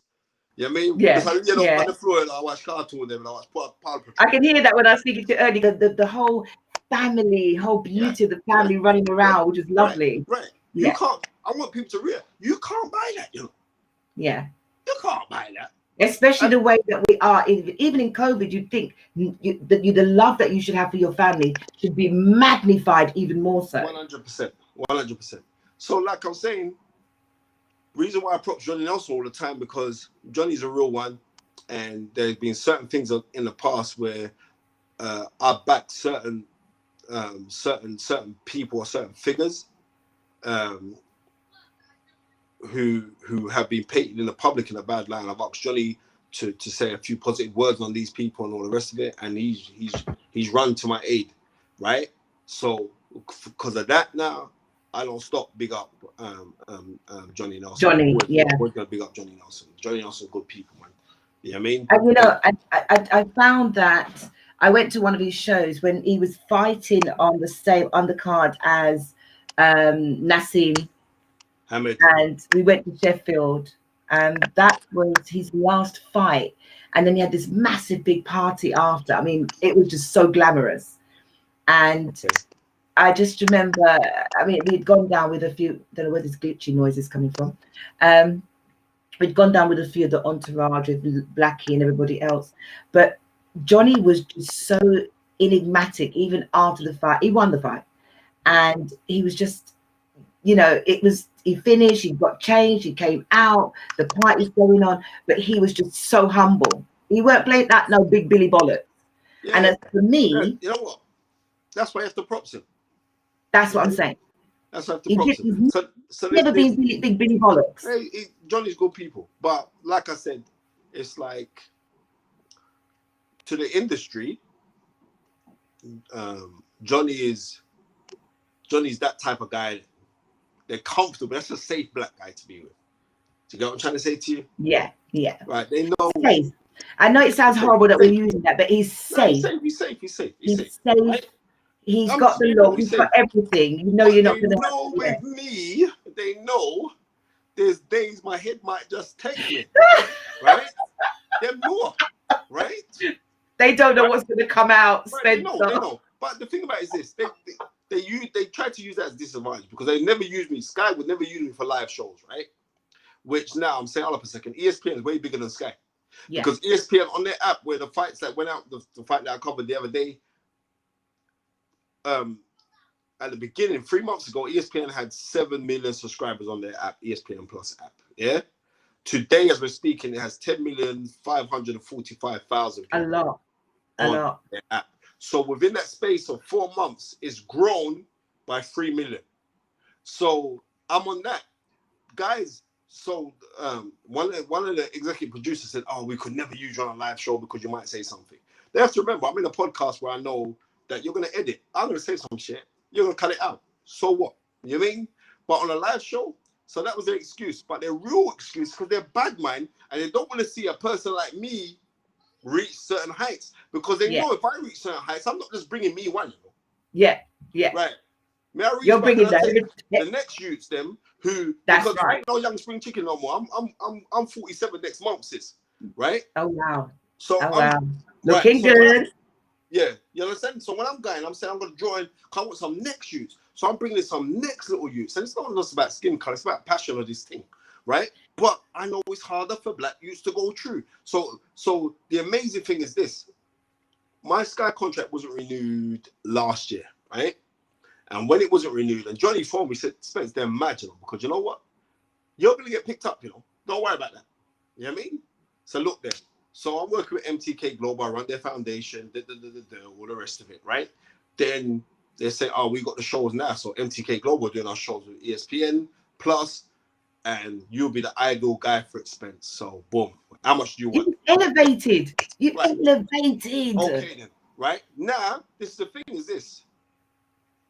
People have to realize when you're going through a drama, or you believe that you're going through a drama, right? Remember, God still got you, right? Number one. Number two, the reason why God still got you is because you're going through it.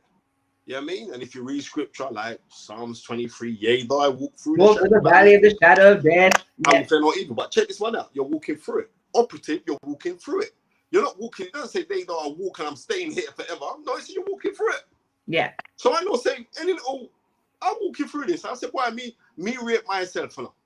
especially when it comes to this thing. I don't say no guy can't test upon this thing. But if you don't censor, no one else ain't gonna do it for you. Thank you You very don't need, what's the Right? song say? Me not do it for love, me not do it for the like. Oh, You all know right. what you're doing. Exactly. You So, have to have the faith for yourself, brother.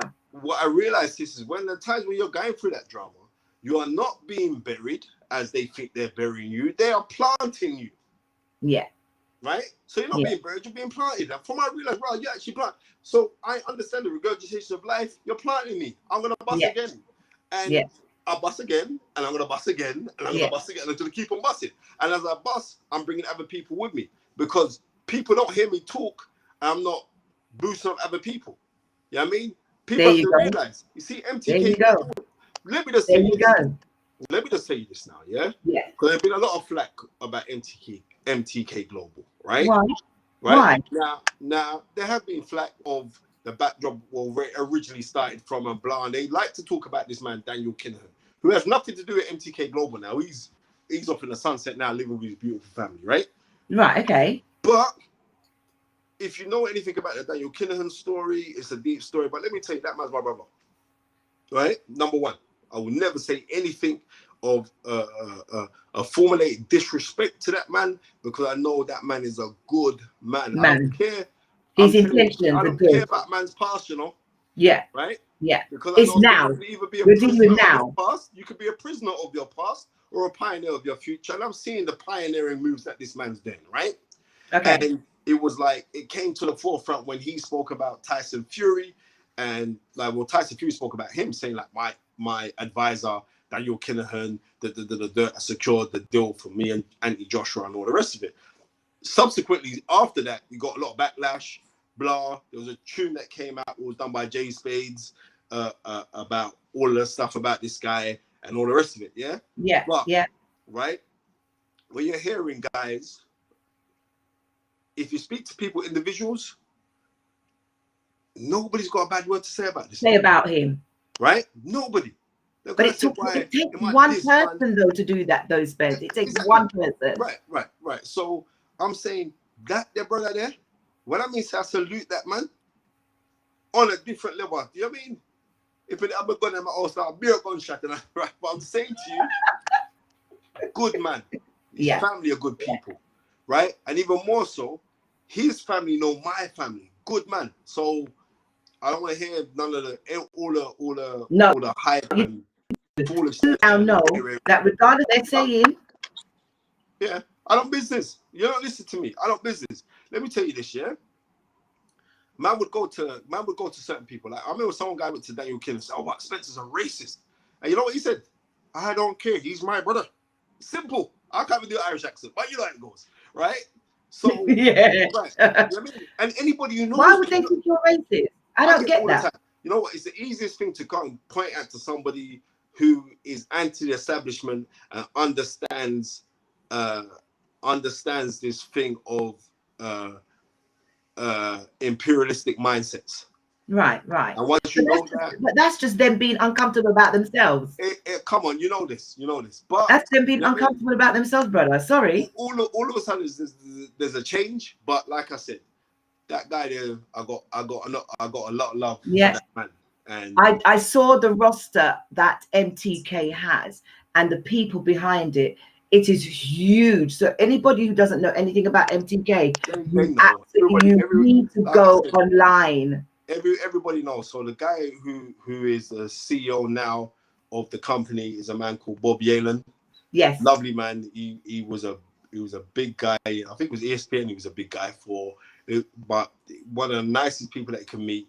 Like Daniel Kinahan stepped away from boxing now, right? So as he stepped away from boxing, but you know what I mean, you can step away from certain things, but the footprints are still there. Yeah.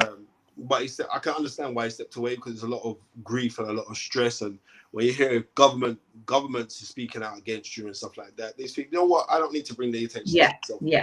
Let me just remove myself. Right? Yeah. Which must be a hurtful thing because I know the man loves boxing. Right. Seriously. I know that I love boxing, but I know like if anytime I want to talk to that guy, all I go do is mention the fight game, and that's it. We're gone. It's different tangent.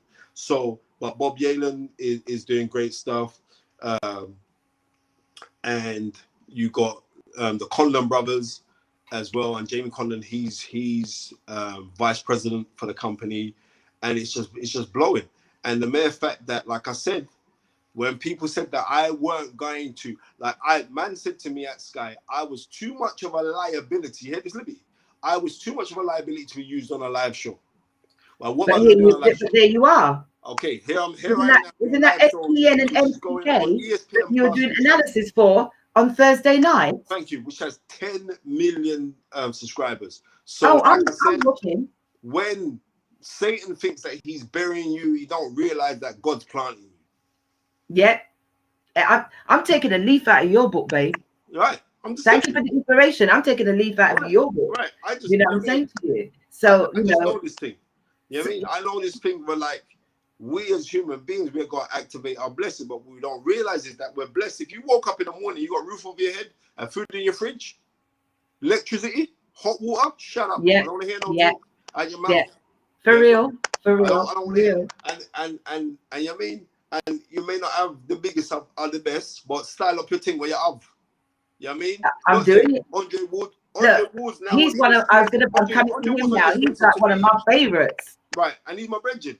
I love Andre Ward. I love his spirituality. I love everything about him. I love his journey. You know, the last fight, you know, when you watch the story between, I mean, I've got it on my Skybox, which I just play over and over, you know, from the first fight, part 1, part 2 with Kovalov, and, you know, it's Kovalov, sorry. And I just, everything. The man is just 100.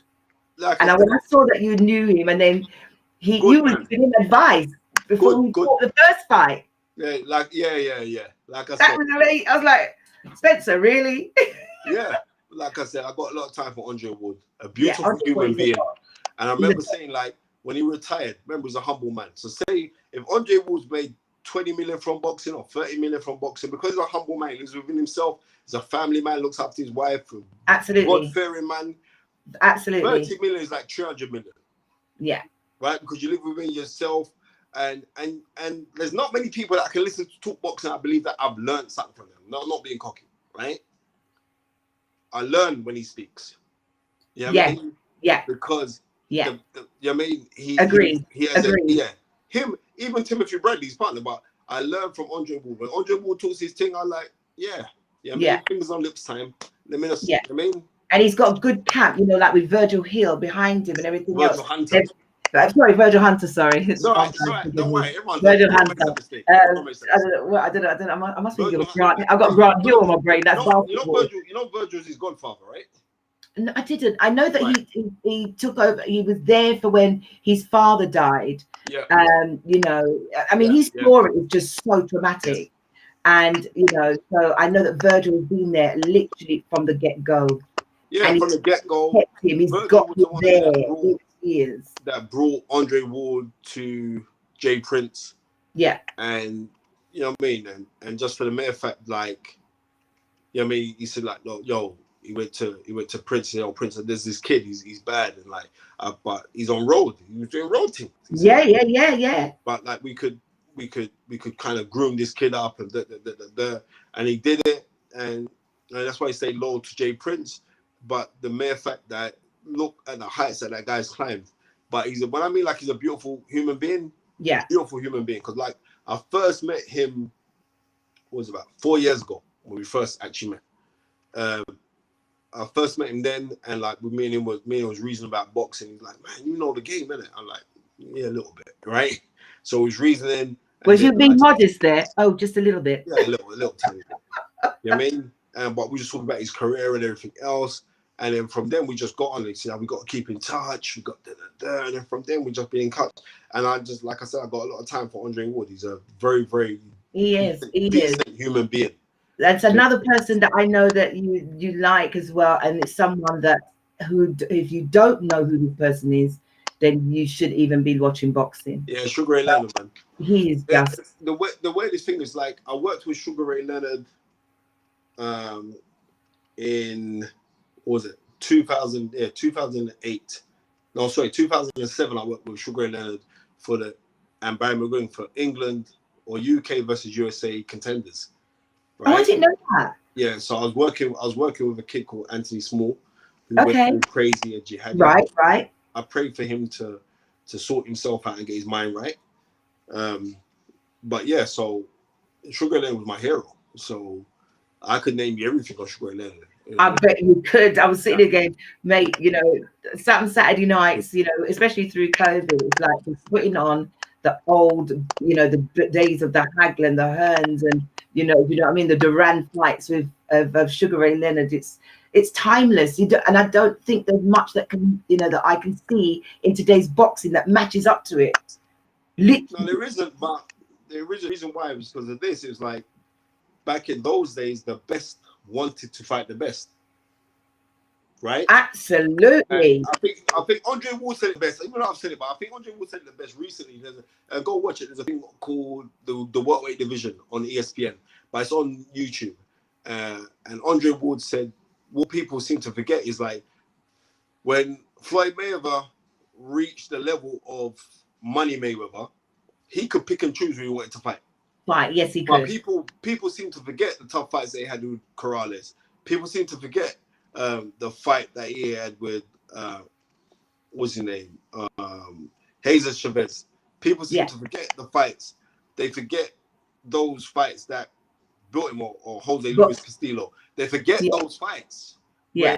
And those are anyone, put it all on him, right? Yeah. Them times he was pretty boy Floyd. But then when he turned to Money May after his first pay-per-view fight against Gatti, and then the massive pay-per-view fight that he had with Oscar De La Hoya. Right. People seem to forget that he's boss now. So he's in that position, but he's earned the right to do the pick and choosing thing. Yeah? And even though what you say, like, ironic. He never really pick and choose against easy man. Yeah, but that's a bit ironic now because, like, you came out and said it in even 2 days ago that Mayweather's speaking out about it, where they are messing around with the divisions. Of course, they've now added another division, so now we've got 18 divisions. I'm not gonna give that. I'm just saying. I'm just thinking he could pick and pick. Than whatever. Forget about it. I don't get it. But I'm saying. So when you look at how fighters think now, everybody thinks with the mentality of Floyd Money Mayweather. They're not thinking that pretty boy Floyd Mayweather when he was a fighter, that he was ready to clap out anybody. And that's the difference. So it is an unwillingness for the best to fight the best, because how it goes now is like you want to earn as much money as you can with as minimal risk. So I think someone like Chris Eubank Sr. kind of changed up the game a little piece. So man's like, because Chris Eubank Sr. used to fight some proper idiots, you know? Yeah. No, let's call it again. No. I think it's hilarious. No, but it's true. I pick up Chris Senior for certain things because he's a guy and he's my friend. But he was saying, yes, this is a business, and I'm like, I was waiting for you to do the voice, because when you did that on the video, right? This is a business, Spencer, and if you can't fight no business being in there. I'm saying, listen, brother. You was at a con artist, right? And the thing about it is, Chris Eubank didn't have to be a con artist because people seem to forget. You know what I mean? November 1990, NEC Birmingham, when you beat Nigel Benn. People seem to forget when you had to bite down on your gum shield. On your gum shield, Right.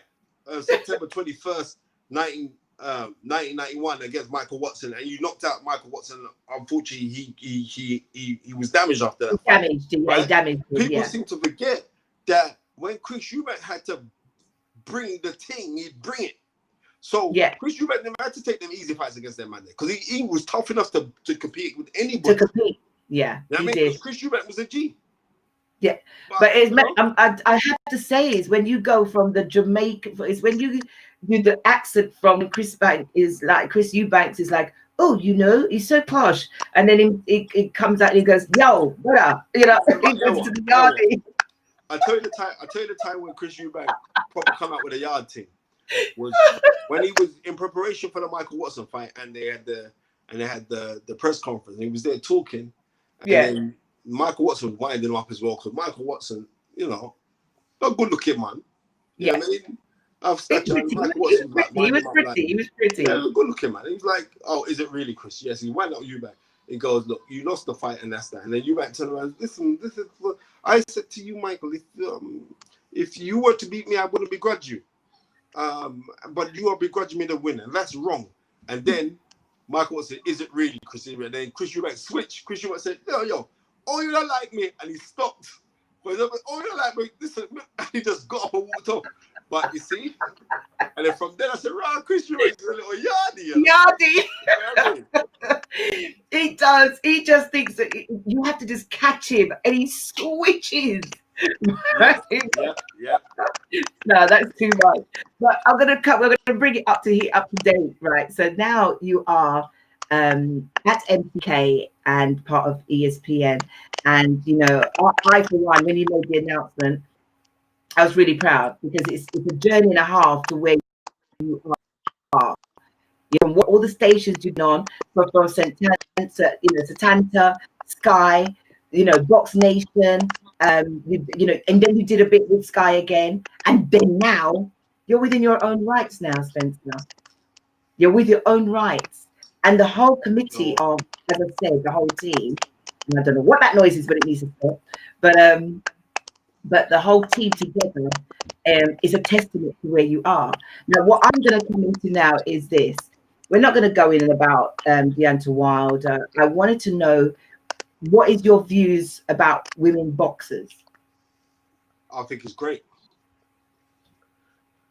Only because of the skill level that's being demonstrated now by the females. Because if I went back 15 years ago, the skill levels wasn't being demonstrated because you'd have somebody who was supremely talented, like Alayla Ali, or somebody like Christy Martin, right? Christy Martin. They'll be really talented, but then the people they compete against are rubbish.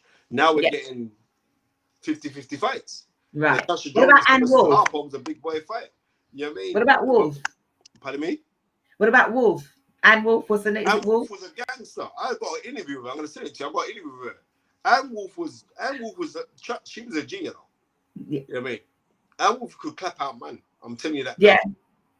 Right. Was it she trained? Who else did she train? Was it Kirtland, James Kirtland, and who else? Yeah, she James Kirtland, the vicious knockout artist. Yeah. So yeah, I'm a big fan of women boxing. There are some very, very. Was it Savannah Marshall who won the world title last week? She's excellent. Yeah. You know what I mean, Clarissa Shields, she's excellent. You go through the whole list of today. We've got so many good fighters right now, and it's not women boxing; it's boxing. It's boxing. But I just wanted to hear your take on it, because I came into my house and I said, right, I'm gonna go watch Serena Williams play. I'm not thinking to myself, I'm going to watch female tennis. I'm thinking that women's tennis. I'm going to watch tennis. I'm going to watch tennis. I'm watching the tennis. Yeah. You see Serena Williams, she's bad. Yeah. So I think the same kind of thing now can be paid, and the dues can be paid now to the female contributors of professional boxing, because it's the class is there. It's very, very good. So yeah, I have heard in some groups that I'm in, and it is frowned upon. Guys are like, bro, why are they there? Or I'm saying that's very, very stupid if you think about it, because the thing about it is this: it's called the noble art for a reason. Right? And it's noble because of the profound intensity of the skill level being demonstrated. So if I see skill being skilling, I'm gonna kill whoever. Yeah. Right? I'm gonna kill what color they are, I don't care. You know what I mean? What it's race the they are, skill set. If you're demonstrating the skill that I know that, bro, that's wicked. Yeah. I don't care who's showing me it, just show it to me. So, someone says that you've got issues. I think it might be all right now. I think we're okay now. So tonight we've got Katie Taylor against Gutierrez. Yeah, Gutierrez ain't no joke. But listen, I wanted to hear. but this is a rematch. Yeah. She's not the rematch. I'm sure it's the rematch. It's not. It's not the rematch, because there's one that she felt, and it to the wire. Right. Katie Taylor is very good. I still got her to win on points in this fight, and I've got to keep it. Like she's running axis. So I've got her. Yeah. I've got her winning on points. You've got Rachel Bell. She's fighting for a world title as well. That's right. You know what I mean, after a great win over Shannon Courtney, so I'll give her all the props. And you got Terence Crawford versus Kell Brook. Yeah, who have you got tonight? I've got Terence Crawford winning. I don't think it'll be easy for him. I think Kell Brook's going to rough him up for the first 5 rounds, but then that means lock. And I think Terence Crawford will take off. I think Terence Crawford is supremely and sublimely skillful. And I think he's got skills to pay the bills. And he also showed he's got heart to play the part. But he did get knocked down in his last fight. And they're not calling it knocked down. Yeah. So I saw that with the weigh-in this morning, early hours this morning. Kell doesn't look like he's scared. If he is scared, he's not showing. He's going out there with a heart, because there's no reason to, get rid of not get rid of, but not have Dominic Ingle in your camp. I wish that he did have Dominic Ingle with his camp. It would have been better for him, but it is what it is, sis. So that's what he wanted. That's his drive. It's going to be a hard fight. I totally agree with you tonight. It's going to be a really hard fight. But tonight, there's a lot. I know you said you'll put your phones going. Is there anything, because I'm gonna wrap it before the phone does die. There was so much I wanted to talk, but you covered everything without me even have to ask. But one thing I want to say is thank you. Good luck with everything that's going with MTK and ESPN. I don't think you need any luck. It was beautiful. I'm watching the journey. I'm watching the fights. The undercard fights this week were really good. Oh God, but last week I was watching everything. It was so good. It was so good. I enjoyed those fights. Do you know what I'm saying? So anyone, I've got a few boxing friends. I will be passing all the details on to them to say they need to check out good luck. I know that you've been with IFT at TV for a long time. They've always been in that corner with you guys, with Kangasi and all that lot. Look at me rushing it now because I don't want the phone back. But you've been with those guys a long time. Is there anything you want to say about them before you jump off? Listen, anybody on social media platforms, because when you put out your show, sis, it's going to get numbers. Because I get numbers. It's not even saying to be boastful, but I just get numbers. So God's blessed me like that. You know what I mean? Yeah. I would say, like, anybody, it was IFL TV that gave me the nickname Knowledge. It was Coogan Cassius that gave me that nickname. That's right. I was it. Yeah, he's interviewed everybody, but he knows that when you're talking me on this game, man, I'm on point. So, like I said, I owe him a lot because they're their 10th year anniversary the other day, and I props those guys because they're the real ones. But the reason why I props them even more because they used to come to me for advice, right? And no, it's the truth though. And so I props those guys. They're respecters of knowledge. Hence why I got the name of Knowledge. So they're respecter of me. And I'm a big respecter of them because I respect anybody's hustle. And they've really grafted. So I props them enough. You know what I mean? And just like I said, I big up anybody who loves the sport because if you love boxing, then you're meant to love me because I love boxing. As simple as that. You know what I mean? And I'm going to big up everyone. And I'm saying like,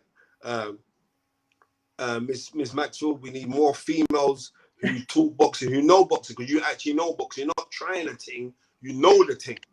There's a difference. So when I see that, then I'll say, yeah, I'm gonna come on your channel because there's no. I get enough people got dead channels. I'm not rating them. I say nah. But I know now that I've come on your channel's gonna bust because once I do little snippets and put that on my Insta, I get numbers. So I know I'll get 30,000 for putting up a little snippet of this thing now. So I'm blessed if you do. No. But what it does, it directs traffic towards you for your thing to grow because each one teach one. I appreciate that. When you get up, you better go back. When you get up, you better go back and drag the other people them to come back up with you. That's the thing. Yeah. You know what I mean? Because happiness is not complete unless you share it. Right. I just wanted you to even when I was putting everything together, as I said, I've got there was like 10 slides, but I didn't have to, because today was so natural. It was the naturalness of just you and I just conversing about, I didn't have to drop names. I don't have to, because I'm going to be confident for a change. Yeah, I know my boxing. I know my boxing. And it was great speaking to someone who has the enthusiasm. I mean, I get people that message me in my inbox who will say things like, oh, for a woman, you know a lot about boxing. And I just find that so... It's condescending. Not disrespectful. No, it's condescending. Check this one. Condescending, that's the word. And I think... Really down quick. It's going to be quick because I know I'm on 10%. Listen, everybody, right? His phone's going to die. Right, so I just want to say thank you with everything. And I will be having you back at some point later down the line. The females are the gods of this universe. The woman is. So when someone says you know a lot about something for a female, you're not knowing that who was the producer of the male for the male to know what he knows? And seeing as the mother is the first teacher of the child, the renowned quotation of the hand that rocks the cradle does what? Rules the world.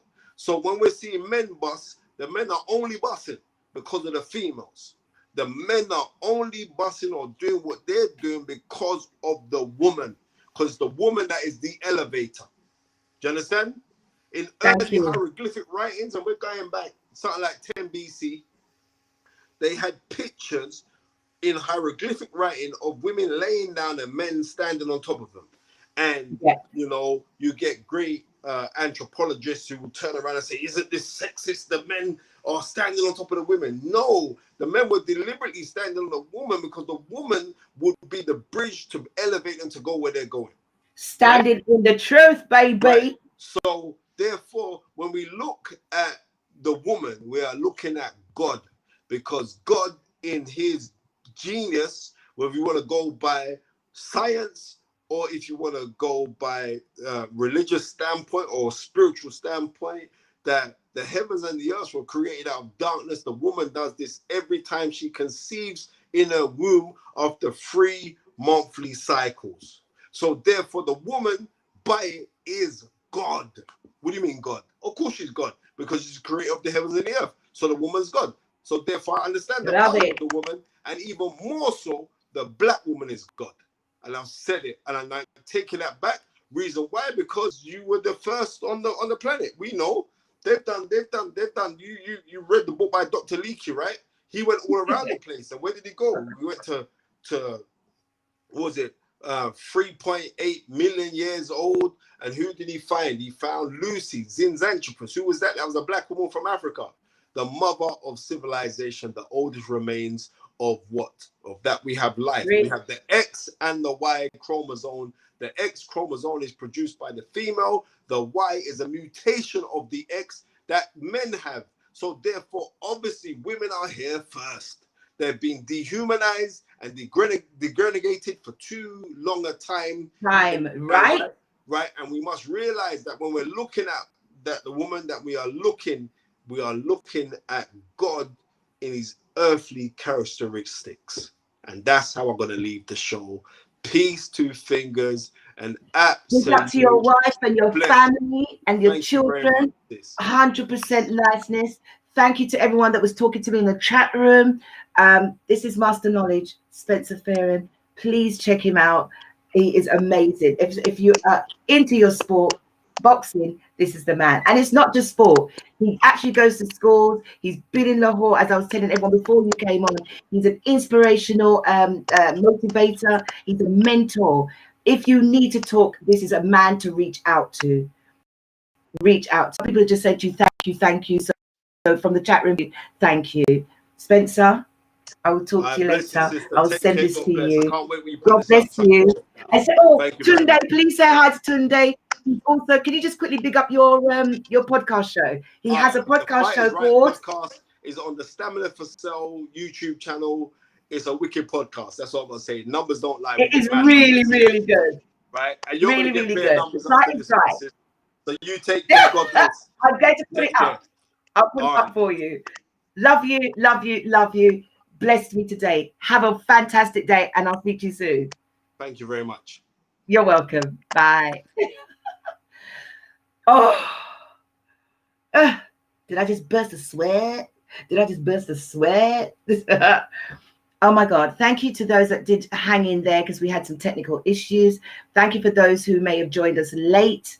It's always going to be the way. Appreciated. Those who sent me a message that they shared. My phone's just been popping. I've had to try and keep it silent. But thank you so much for joining me today, Standing in My Truth on the Sports Edition show. Next week, next week, Saturday, I think my show is going to go out a lot later because I just want to big this up before I go. We have a sponsored walk for pancreatic cancer. And it's 14 of us within my group. See, there we go. Standing in my truth, baby. But anyway, it's called Pandemic Creative. We're a team. We're going to be putting up our photos a bit later on.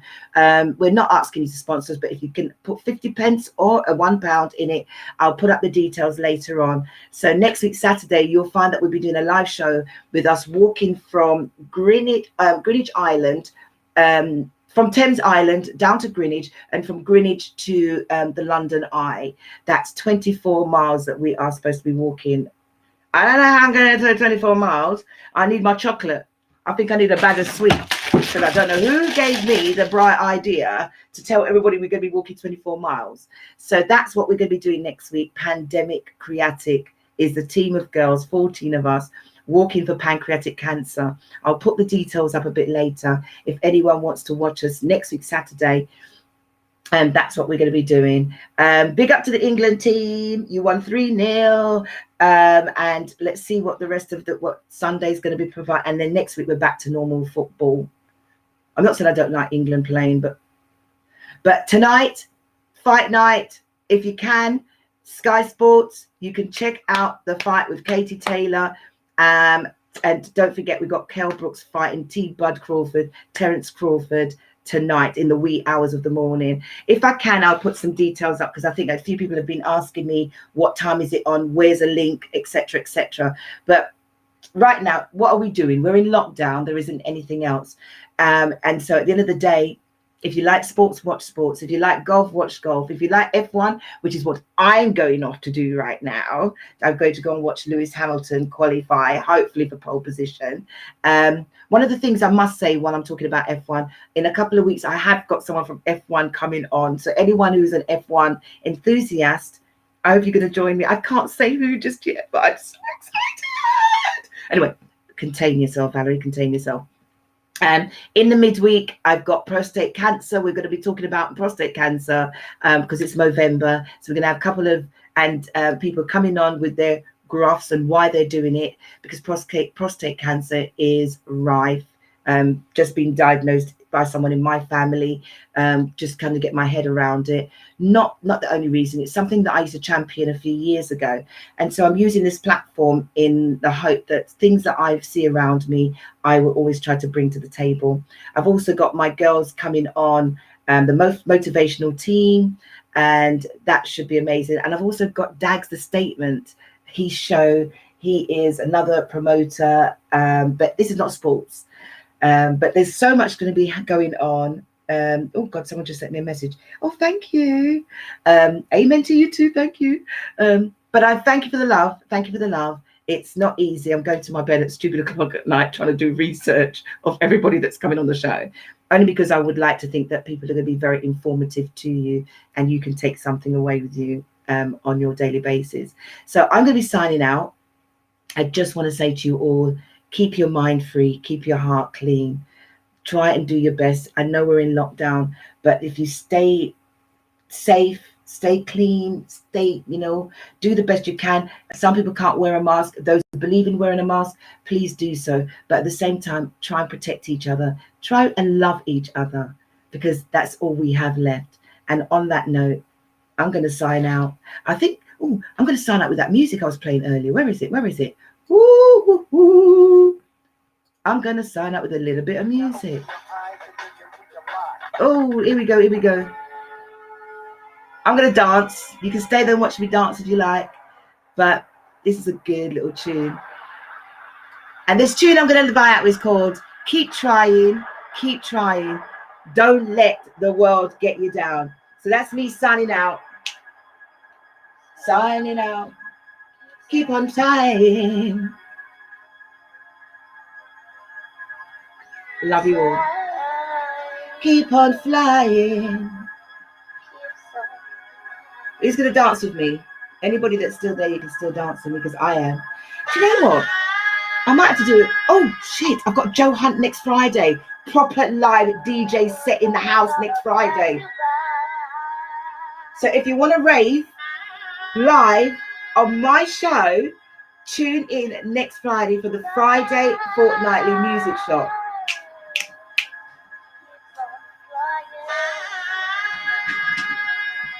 And I'm out of here. Oh, I've got my got my work top on. Let's go. Ready?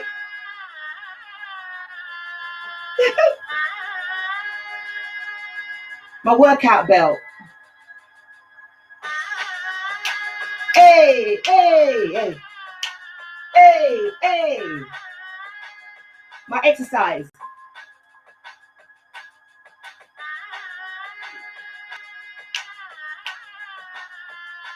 Come on.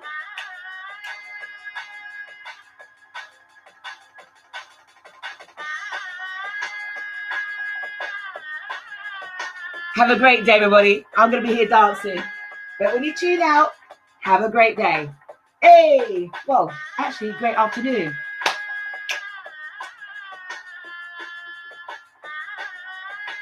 Standing in my truth. Woo! Sitting in the... It's in the sky. See the tiny houses back in the distance. Train can't go fast because of wind resistance. All kinds of thoughts going through my mind. The track is backed by Black Magic. Mankind could be too late for this world in the mess. Some youths nowadays can't make No progress. Ain't got no cash in this world recession.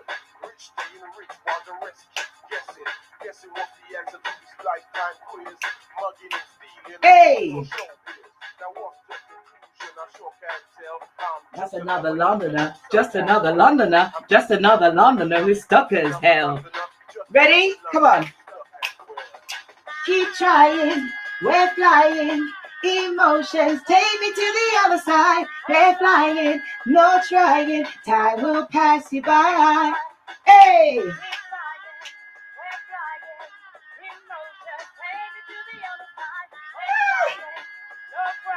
Time will pass you by. Bye, folks. See you later.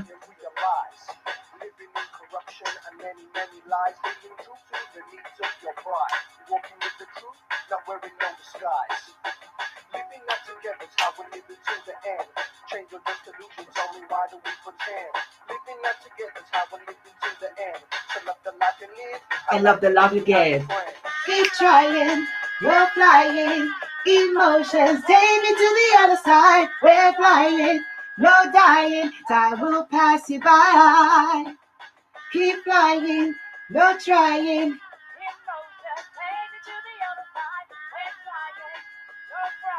Time will pass you by. Enjoy your life, folks, as much as you can. I'm sending that love and blessings. Anyone that's got people in hospitals, suffer with COVID, you are in my thoughts, you're in my prayers, and I love you. Bye.